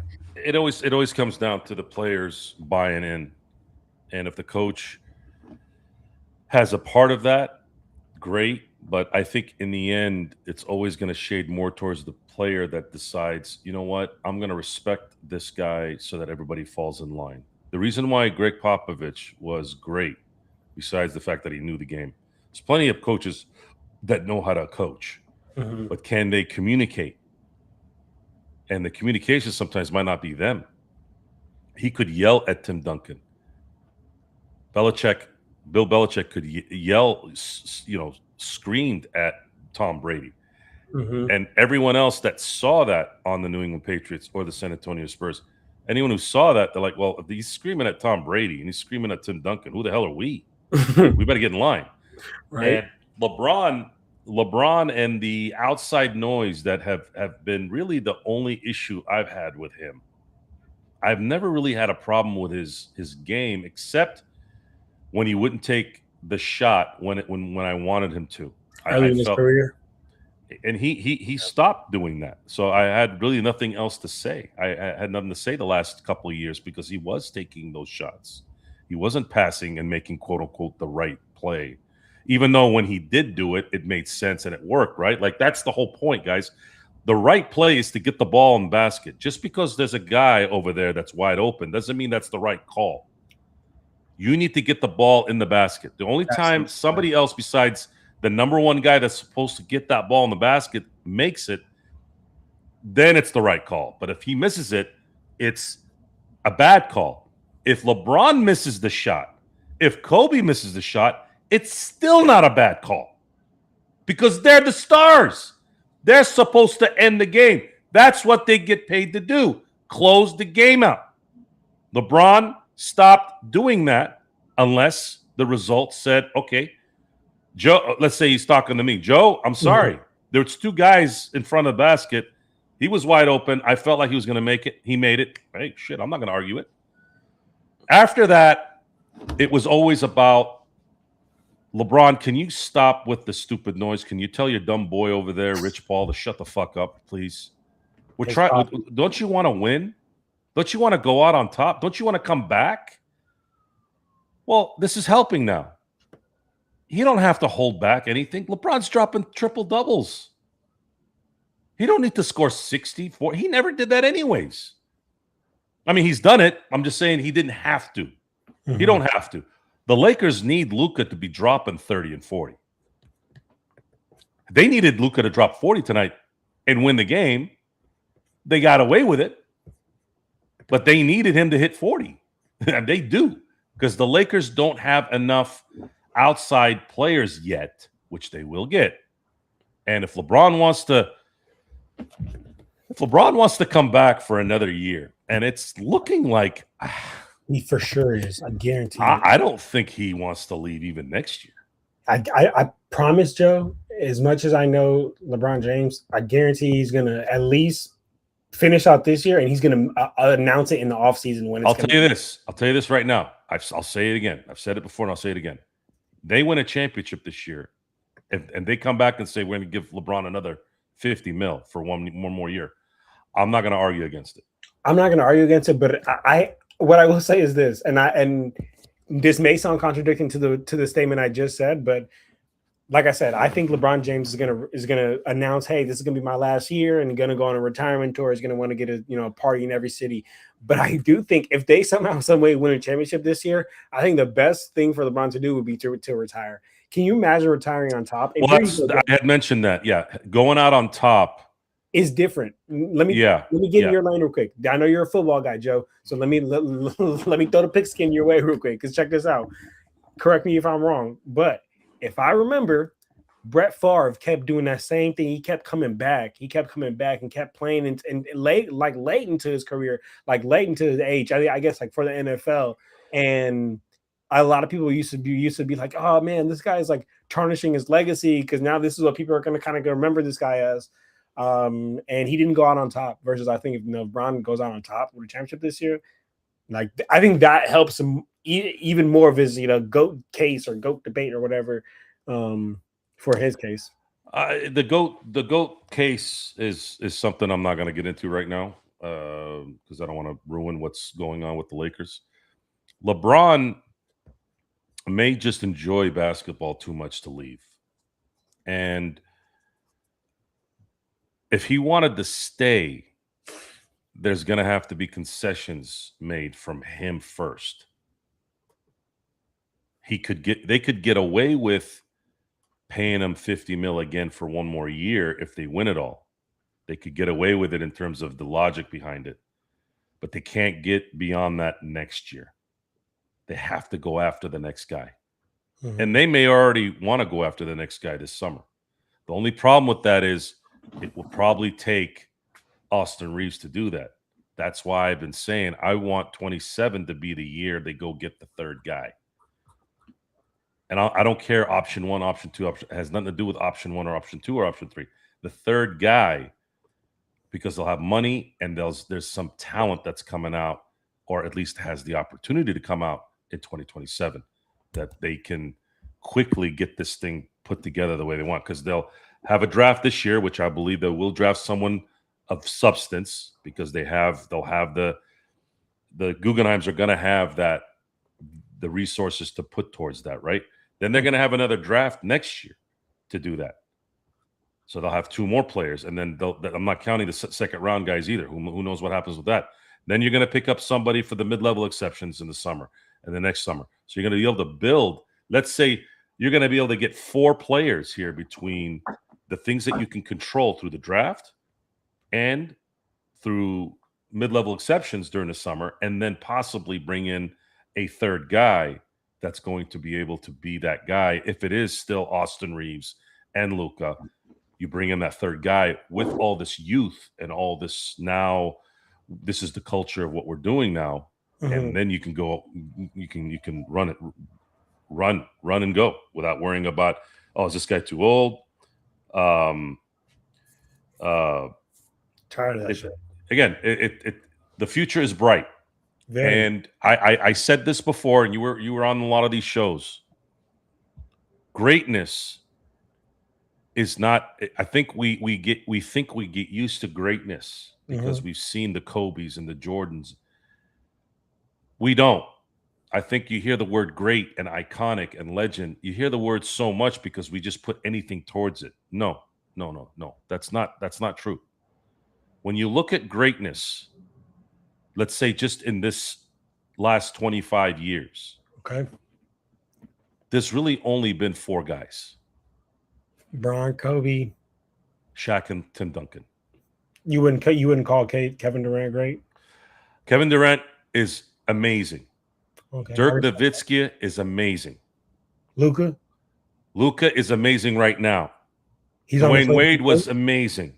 AI was amazing. Is Luka on his way right now? For me, the 4 guys that you just said are a level ahead. When you look at Shaq's dominance, when you look at Kobe's dominance, when you look at LeBron's dominance, Tim Duncan, it's these guys. You can't measure, to me. You can't really measure. Yeah, they had something else there. Garnett won 1 championship, right? And I'm not just sticking this as a championship thing. It's just when I look at Tim Duncan, when I look at Kobe, LeBron, and Shaq, they were too good to fail, and they were too good not to win a lot. I still think LeBron should have won more. I think there's a couple of championships he left on the table. But he also had a little bit of shitty luck with Durant going to Golden State. If Durant doesn't go to Golden State, LeBron is sitting on 6 championships at least right now. Real shit. Joe, real quick, I just want to add to this really quick because shout out King Cora. He said Steph for sure has to be on that list. King Cora, I appreciate you being here, brother, and I am from the Bay Area. I've been living in the Bay Area for a good amount of my life. My brother, I do not think so. If we're talking about the list of great players, right? Like, don't get me wrong.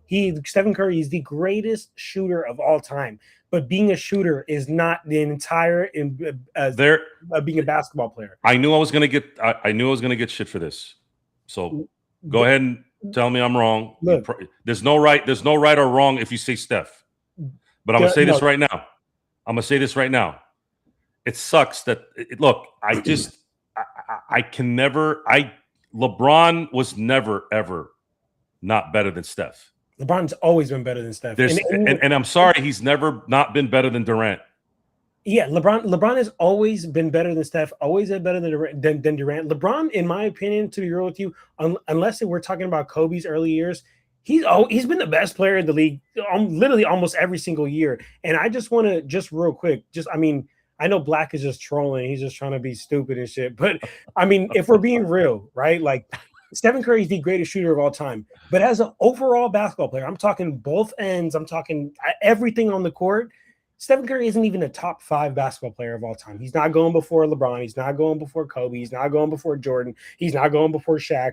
I don't even think he's going before Magic, to be honest with you. If we're talking about an overall basketball player, the shooter, yes, Stephen Curry goes above and miles above all those guys. But guys, there's more to the game than basketball than shooting the ball. There's a lot more to the game. There was an effect. There was an effect. There was an effect. And I'm not. I don't want to make this I don't want to go this way. This is supposed to be the Lakers Orlando tonight. But I'm gonna end it. I'm gonna end it with this. We'll have this discussion on one of the experiments. You guys can ask, and I'll roll. Steph Curry is amazing. He's the greatest shooter that ever lived in any realm. Any realm. There's nothing that Reggie, Dale Ellis, his pops, Del Curry, no one, not even Larry Bird, okay? No one is a better shooter of the basketball in the history of basketball, whether it was before the first comet came and killed everybody, after, it doesn't matter. Steph Curry is the greatest, and there's not even like he's so great, he's number 2. How about that? With what? Steph Curry number 1, Steph Curry number 2. Then you can put whoever you want number 3. You talking about shooting? Yes. For that's sure. How big. That's how much better he is. This is a casual take right here. This is a. But I can't. You have to understand the difference between Tim Duncan, Shaq, Kobe, and LeBron. They're different animals. Those guys had a different tick. Different, but they were literally unguardable on the offensive end and on the defensive end, they were never liabilities. They were able to go to that next level. They were able to close out games. They were able to King Cobra. See, that's where I'm gonna get you. Yeah, because now you pick Steph as a point guard over Magic, you're toast. Now you got to build a team to have somebody to help Steph on the defensive end because you are toast. Magic will run circles around Steph Curry. Oh my God! If you put Magic, see, here's the thing. I'm gonna put this. None of your guys' opinions are wrong, but I'm just gonna give you a little bit of comparison. Because I always, if Jordan had played this today, he'd be averaging 50. Well, are you talking about if we teleported that Jordan now, or if Jordan grew up in this era? If he grew up in this era, Jordan would have been Jordan. Mm-hmm. Jordan grew up the way he grew up because of the era. People grew up different. If you put LeBron growing up in the 70s and the early 80s, oh my God. You think he's been good now? Imagine if LeBron had the 80s mentality. That's like Shaq hitting free throws. You would have had no. God didn't want that, by the way. He said, no. I can't put LeBron here right now. He's got to be born like late 80s. Wait, why not? But no. It's okay. Just listen. Just trust me. Just listen to what I'm saying. Trust me. Okay. Magic could have played in this era running backwards. Right. Real shit. Steph playing in the 80s? Come on, man. Come on, man. Come on. Joe, that way that you're laughing, that is how I'm laughing at Black when he's talking about it. Would have again, I'm here to add the fuel to the fire. I want this shit to go off. It's the truth though. It's the truth. You put Magic in any era and he is exactly Magic. Exactly. You put Steph in the 80s, in the 90s, Steph is struggling. He would not be able to get a shot off regularly. Joe, I'm going to go as far as Joe. He would have to shoot from the logo every time. Joe, let's be honest. You put Steph on a team that's not that Warriors team that was built to have him hide on the defensive end, to have a coach run a damn near team and an offense around him. It's his career is wholly different. It's tough because now I'm sitting here insulting Steph Curry, and that's bothering me. That's why I don't want to go this way. That's not an insult. That's just a fact. Like, that's just a fact. And he's a great shooter, and I give him all the credit. But again, there's just more to the game than shooting. And I'm not even just talking about the defensive end, to be honest with you. I'm talking about more than that. I'm talking about having that next level. Black. Come on, bro. I knew it was going to go off the rails. It's okay. Let me go back to somebody more calm. Our Carino's calm. Joe and John give me father and son vibes. Well, fuck yeah. I mean, I'll take it. Joe's a real one. Appreciate it. No, it's look, Steph's 5. I put him ahead of Durant. How about you give me that one? Ooh. Would you give me that one? Joe, can I ask you an honest question? Go ahead. Okay. We're at the park. We're hooping, right? Me and you. Imagine, right? I'm a drop a situation. This is imagination. We at the park hooping, right? You have 4 on your team. I have 4 on my team. And we're like, damn, bro, we each just need one more on our team. And then Steph and KD walk on that court. You just proved my point on why I picked Steph above. Okay, so tell me, be honest. Do you really go? So this, if we're talking about a singular player, obviously Durant's got to be the guy. Yeah. If we're talking about team sports, you got to go with Steph. Okay. Hey, I mean, I respect it, but I just feel like it's hard because, like, you know how I feel about Bron and all that. But if you were to ask me, hey, John, your life's on the line, you need somebody to go get a bucket. I'm choosing KD every single time. So, like, why in that same situation? Why would I not? But Steph has some of the greatest handles of all time too. He could just. I'm just saying. But help defense is a. Durant's mental fortitude is what is the issue with Durant. Durant can do the skill set. Joe, so earlier, remember when I said like butt naked wide open and you never heard of it? Have you ever heard of good defense, better offense? Kevin Durant, that is what defines Kevin Durant. You could play great defense, you could have hand in the face, you could be there, but he just might rise up right over you and just catch that bitch. It's a great argument. Who knows how? I don't know where no one is wrong at that point, but King Cora says, who would you pick between the 96 Bulls, the 2016 Warriors, or the 01 Lakers? 01 Lakers. We have fucking Shaq and Kobe. Are you serious? Granted, I didn't watch 96 Bulls, I'll be honest with you, but 01 Lakers. I did watch 2016 Warriors, and I know they're not fucking with that 01 Lakers. There's no answer for Shaq. You got to triple him, double him. The problem with the 01 team was, and San Antonio said this isn't me. San Antonio were deathly afraid of Kobe. That was the guy that ruined them. It wasn't Shaq. They were ruined in 01 by Shaq anyways, but the reason why Shaq was able to just steamroll everything in that particular series was because they're like, we can't guard anybody anymore. Kobe absolutely annihilated them in game one after he'd come back from the 48-16 game against the Kings. He dropped 41 in San Antonio, and then game two was the one that Kobe took their hearts out in the end.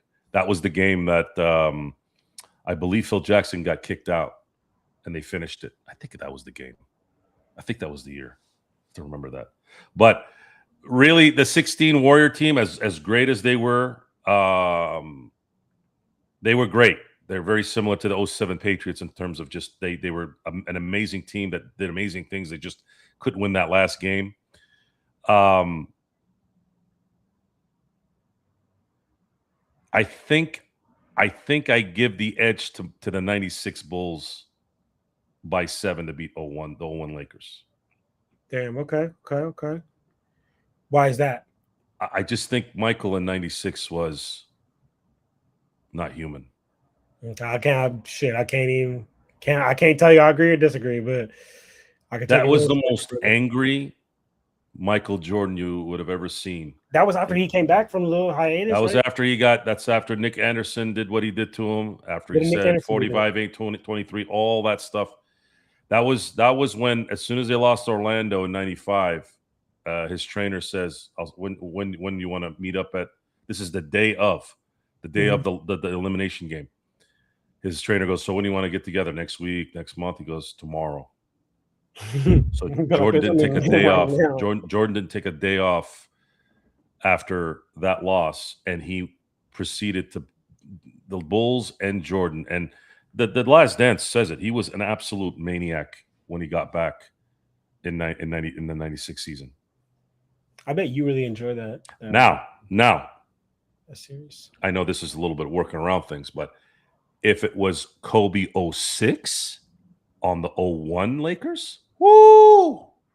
Lakers. That was a different Kobe. That was the year Kobe averaged 35, right? Yeah, that was Kobe. Kobe said it best. He goes, I could run all day. I never got tired. That was Kobe at his Thanos peak.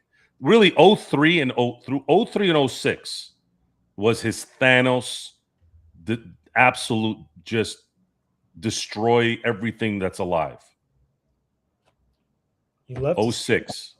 06 Kobe on that 01 team. Then I say they take out the Bulls in 96, which doesn't mean, like, that's a stupid like segue into that. That doesn't make any sense.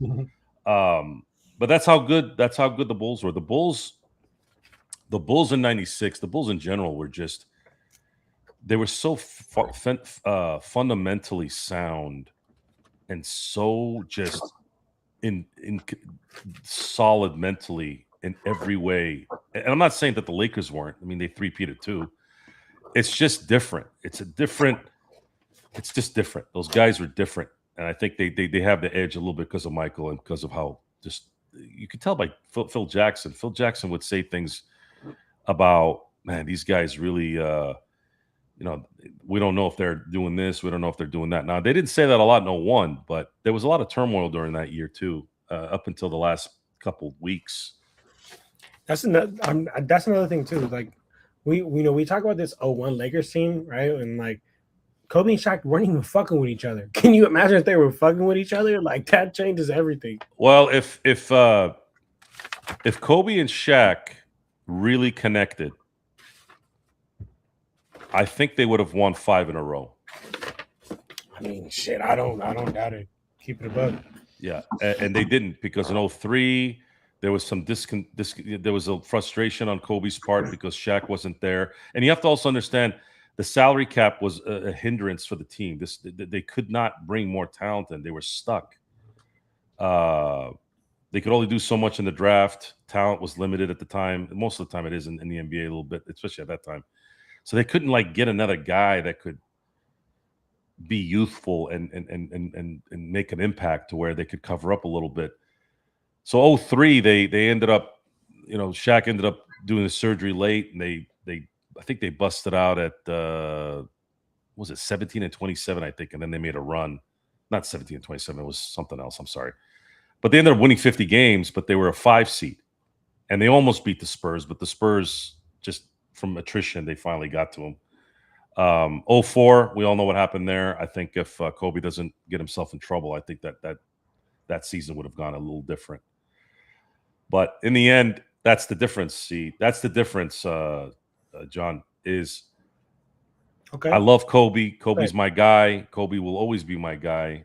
But there was a hair of a difference between Kobe and Jordan because of certain things that he couldn't get out of his way. Respect. And that little part was what sent Jordan to the next level. That's kind of how I look at it. Let's see here. What else do we got? Okay, I knew somebody was going to bring up the JJ Barea because I've done that too. Braun got locked up by JJ Barea. He's not doing anything against Pippen or Russ.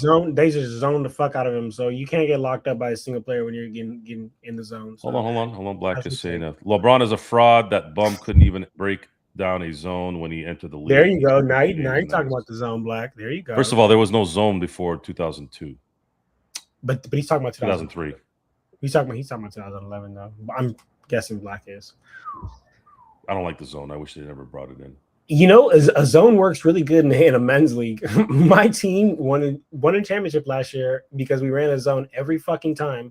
And this year we're 2-0 right now. And hold on. Because most teams just want to go man up. So that 22 championship validated Steph, and he has to be in the conversation, guys. He changed the game. He changed the game for sure. He changed the game, and can I tell you something real quick though, Joe? But one complete year is not enough, guys. Yeah, and about changing the game, like I'll credit him, and I think him and like Harden. I can't do it. This is too. What? It's a dumb argument. Change the game? No, I'm just in general like this. I'm picking 4 guys that to me are more valuable than Curry. That's all it is. Joe, stop listening to these dumbass people. No. There's got to be an understanding here. He's just not on that level, and if they don't understand it, it's Shaq, Duncan, Kobe, and LeBron, guys. I'm sorry, I can't pick. That's it. Anyone. We're not going to get fucking empathy points. You're saying, look, one of those guys is the most dominant big man that's ever lived. I know Wilt has some room there, but Wilt wasn't playing against Watermelon Head, freaking Arvydas Sabonis and Rick Smits and Dikembe and Alonzo Mourning and Patrick Ewing and all these great big men. He was playing against guys like Bill Russell, and that's it. So most dominant player I've ever seen. I'm just going to say me. I'm not going to mention anything before. The most dominant player I've ever seen in basketball is Shaq. So you have to put him there. Duncan is is only second to Magic in my view as the greatest team basketball player that's ever lived. It's Magic, and then it's Tim Duncan. Oh, he's really good too, by the way. Then you have LeBron and you have Kobe. Who are you gonna trust more? Steph, or are you gonna trust Shaq or Duncan or Kobe or LeBron? A lot of people will say LeBron. Watch. I'm going with LeBron every single time, and Shaq and Kobe and Duncan. But real quick, I just want to speak to JY's point because that's true, JY. But come on, man, 2000, Fred Hickman, really? Come on, Shaq should have been done unanimous that year. That was a hose down. I train a lot of kids, Joe, in basketball, and these young kids, they only want to shoot threes. And don't get me wrong, I understand. That's Steph's fault, by the way. Exactly, it's Steph's fault. So this is what I say. Steph made the game better for high level hoops like college basketball, NBA, because now we're just seeing like 150 to 130 or whatnot. These crazy high scoring games. We're seeing nice moves, but I'm telling you, he's fucking up these kids. when I started playing basketball, and all good basketball players I know started from the inside. You start from the inside, you form shoot, and you take a step back, and you take a step back, and you take a step back. These kids are coming on the court. First shot they're getting up in the day is a push shot 3. They throwing that bitch up. I'm like, you're gonna ruin your shot.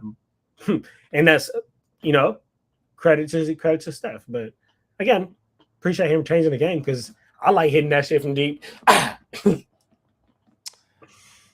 We veered off from the great elegance of tonight's game, but I'm going to bring it back here for the next 10 minutes before we head out.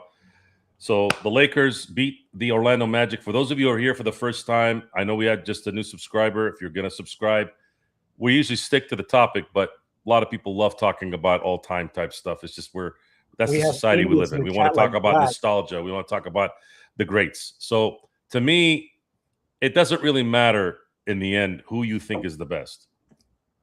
What's great about being a Laker fan is most of the greatest players have played for the Lakers, and that gives us the advantage as Laker fans. Buddy. Think about this for a second. This is the hilarious part about this discussion. You could legitimately create a top 5 all time of just Lakers. Come on, how are we not the greatest team? Seriously.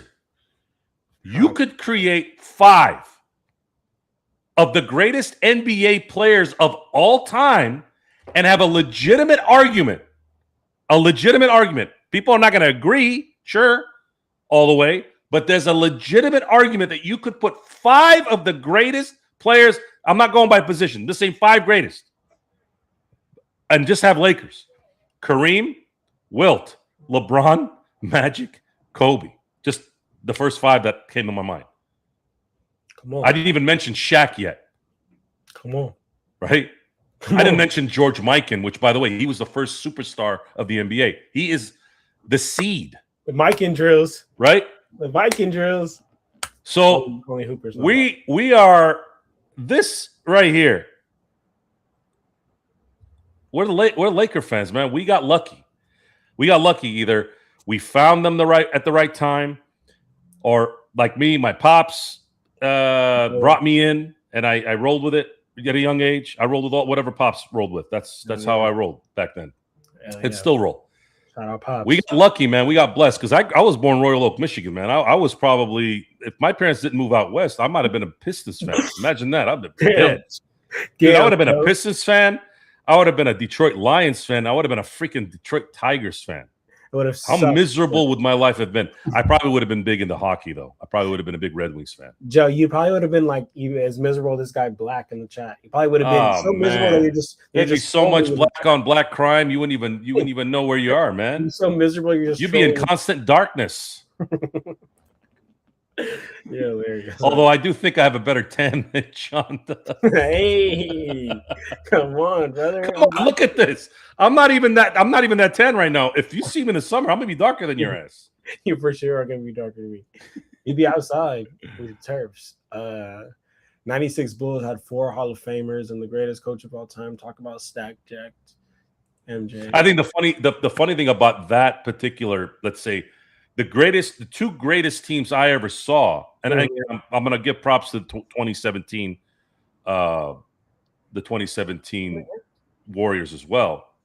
Yeah. But the 2 best I've seen was the 96 Bulls and then the 01 Lakers. I always wonder how Phil Jackson would have coached against himself, how that would have worked out.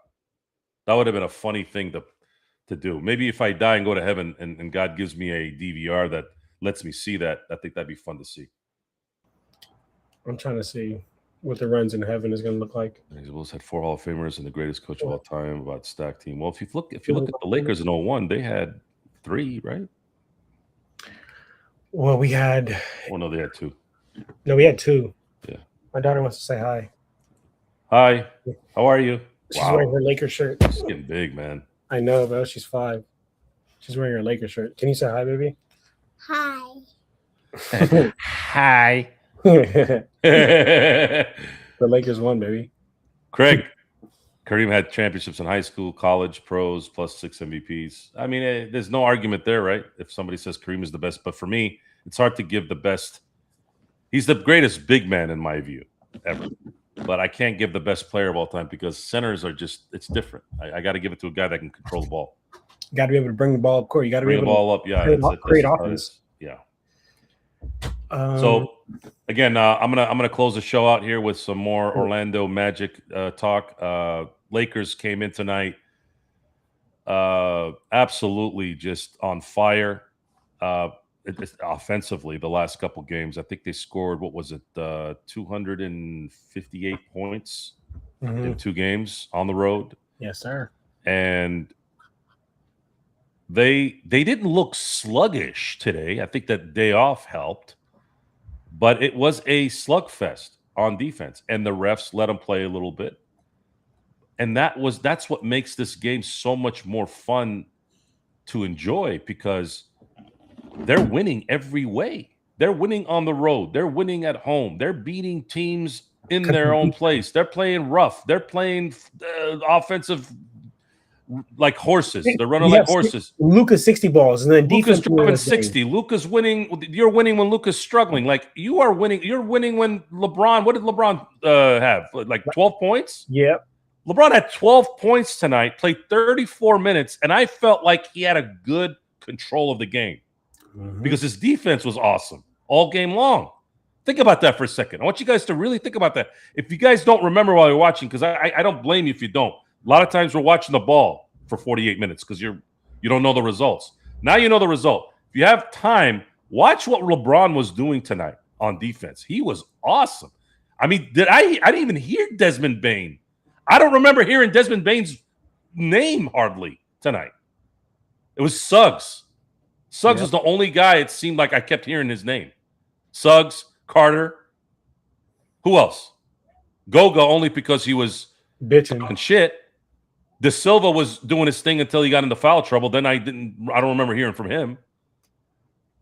But LeBron had control over this game, scoring 12 points and only playing 34 minutes. Man, if LeBron is going to have control over a game, scoring 12 points a game and only playing 34 minutes, you're in trouble. He had 3 steals tonight. Luke had 4, playing a shitty game. 4. Props to Austin Reeves, though. Picked up the slack, shot 50% from the field. Marcus Smart may have not scored a lot. Defense again. DeAndre Ayton, key rebounds. Huge rebounds. Offensive rebounds got us so many seconds. He had 6 offensive rebounds. You have no idea. To me, an offensive rebound is 2 rebounds, in my view. Oh, absolutely. Especially if they score. If they score, it's 2 rebounds, in my view. That's how big that rebound is. So the Lakers are in tune. Everyone has bought into the system. Everyone is adapting to the games in the way you do when you're a championship contender. And I'm happy. I'm happy. Other than the Luka getting his tech, but that was just a matter of time. There was no way Luka was going to make it another 11 games without getting a tech. I just wish he had done it. He's going to get 2 more too. I wish he had done it in the Detroit game. Then he would have not had to worry about the Indiana game. He would have had 4 days off before they faced Brooklyn. So let's say they split the next 2 games. Then they have Brooklyn and Washington at home. I feel pretty comfortable that the Lakers are going to win 3 of the next 4 games before they face Cleveland on a Tuesday to end the month. And then things start to get really busy once April hits. They're going to have to play Oklahoma City in Oklahoma City, Dallas in Dallas. And then, you know that game is always going to be special with Luka. And then they're going to come back home. They won't leave the West Coast probably for the next 2 weeks. They'll be at home for Oklahoma City. They'll take a little puddle jumper to San Francisco to play Golden State. Then the last 2 games are at home against Phoenix and Utah.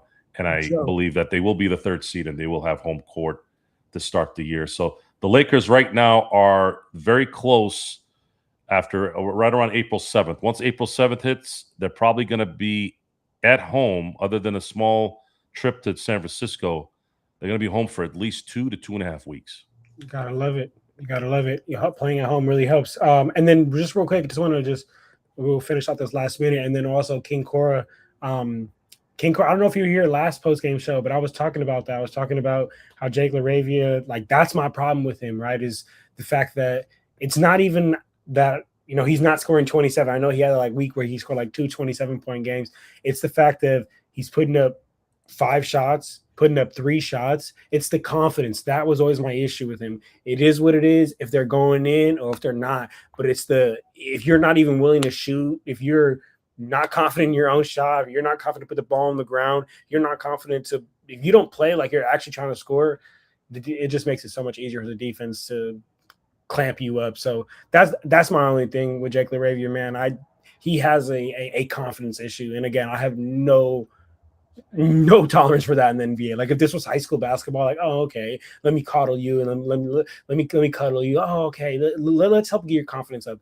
Brother, you're in the NBA. Get your shit fucking together. You can't be playing 13 minutes and giving me a donut 0-3 from the 3-point line, 0-5 from the field. Anyway, that's how I feel about Jake LaRavia. But he needs to get his confidence under him. Well, I don't know if it's confidence or just broken mechanics on his offense. I don't think it has anything to do with confidence. I think he's just oh, that's crazy. His shot is whack. You got to watch him play. Air balls is not, to me. Air balls is you cannot be shooting air balls like you that. got no legs, or you're nervous and you're not, and you don't. I mean, at some point, you got to let that go. And I know Dalton Connect. That's what I'm saying about the nervousness and not confidence, Joe. That's where I'm talking. Well, about. Again, I'm not gonna sit here and worry. Player not confident. Yeah, I'm not going to worry about it too much. I think at the end of the day, once they get in the playoffs, there's going to be a 7, maybe 8-man rotation if they're lucky. Oh, 7 likely. I was just responding to King Cora's comment. Just look for Kennard. Yeah, look for Kennard. It's going to be Kennard.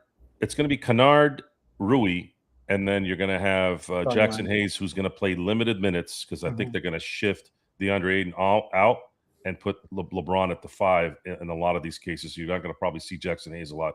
You're going to see 7.5-man rotation basically the rest of the way. You're not going to see a lot of LaRavia unless you need to maybe clamp down on a particular defensive set, and then that's it. I think I already know what this is going to look like, and they're going to have to roll with it, see what happens with it, and we'll be here to watch it. And until then, I want to thank you all for being here. I'm going to give you my call sign because it's now my show, the Lakers Fast Break, but I'm going to give you the have a good morning, have a good afternoon, and have a good evening. And then, of course, my partner in crime tonight, John Costa, have a good evening there in the NorCal Oakley area. And everyone else, of course, again, have a safe and enjoy the replays and enjoy all the festivities of the post game on an early game. And that's what I love about early games is I can spend a lot of time now watching and not having to worry about going to sleep. So until next time, have a good day, good evening, good morning. And until next time, I'll see you next time.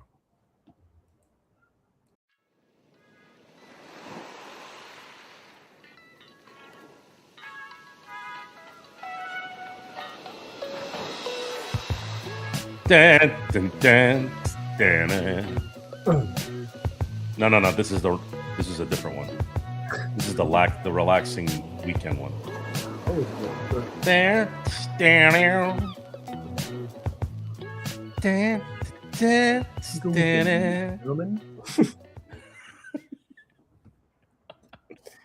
Great show, brother. Great show.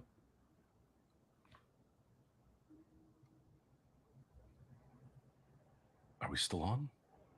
I think it might be still on. Is this what the $2 a month stuff does? You got to click end stream. Did you click end stream? I heard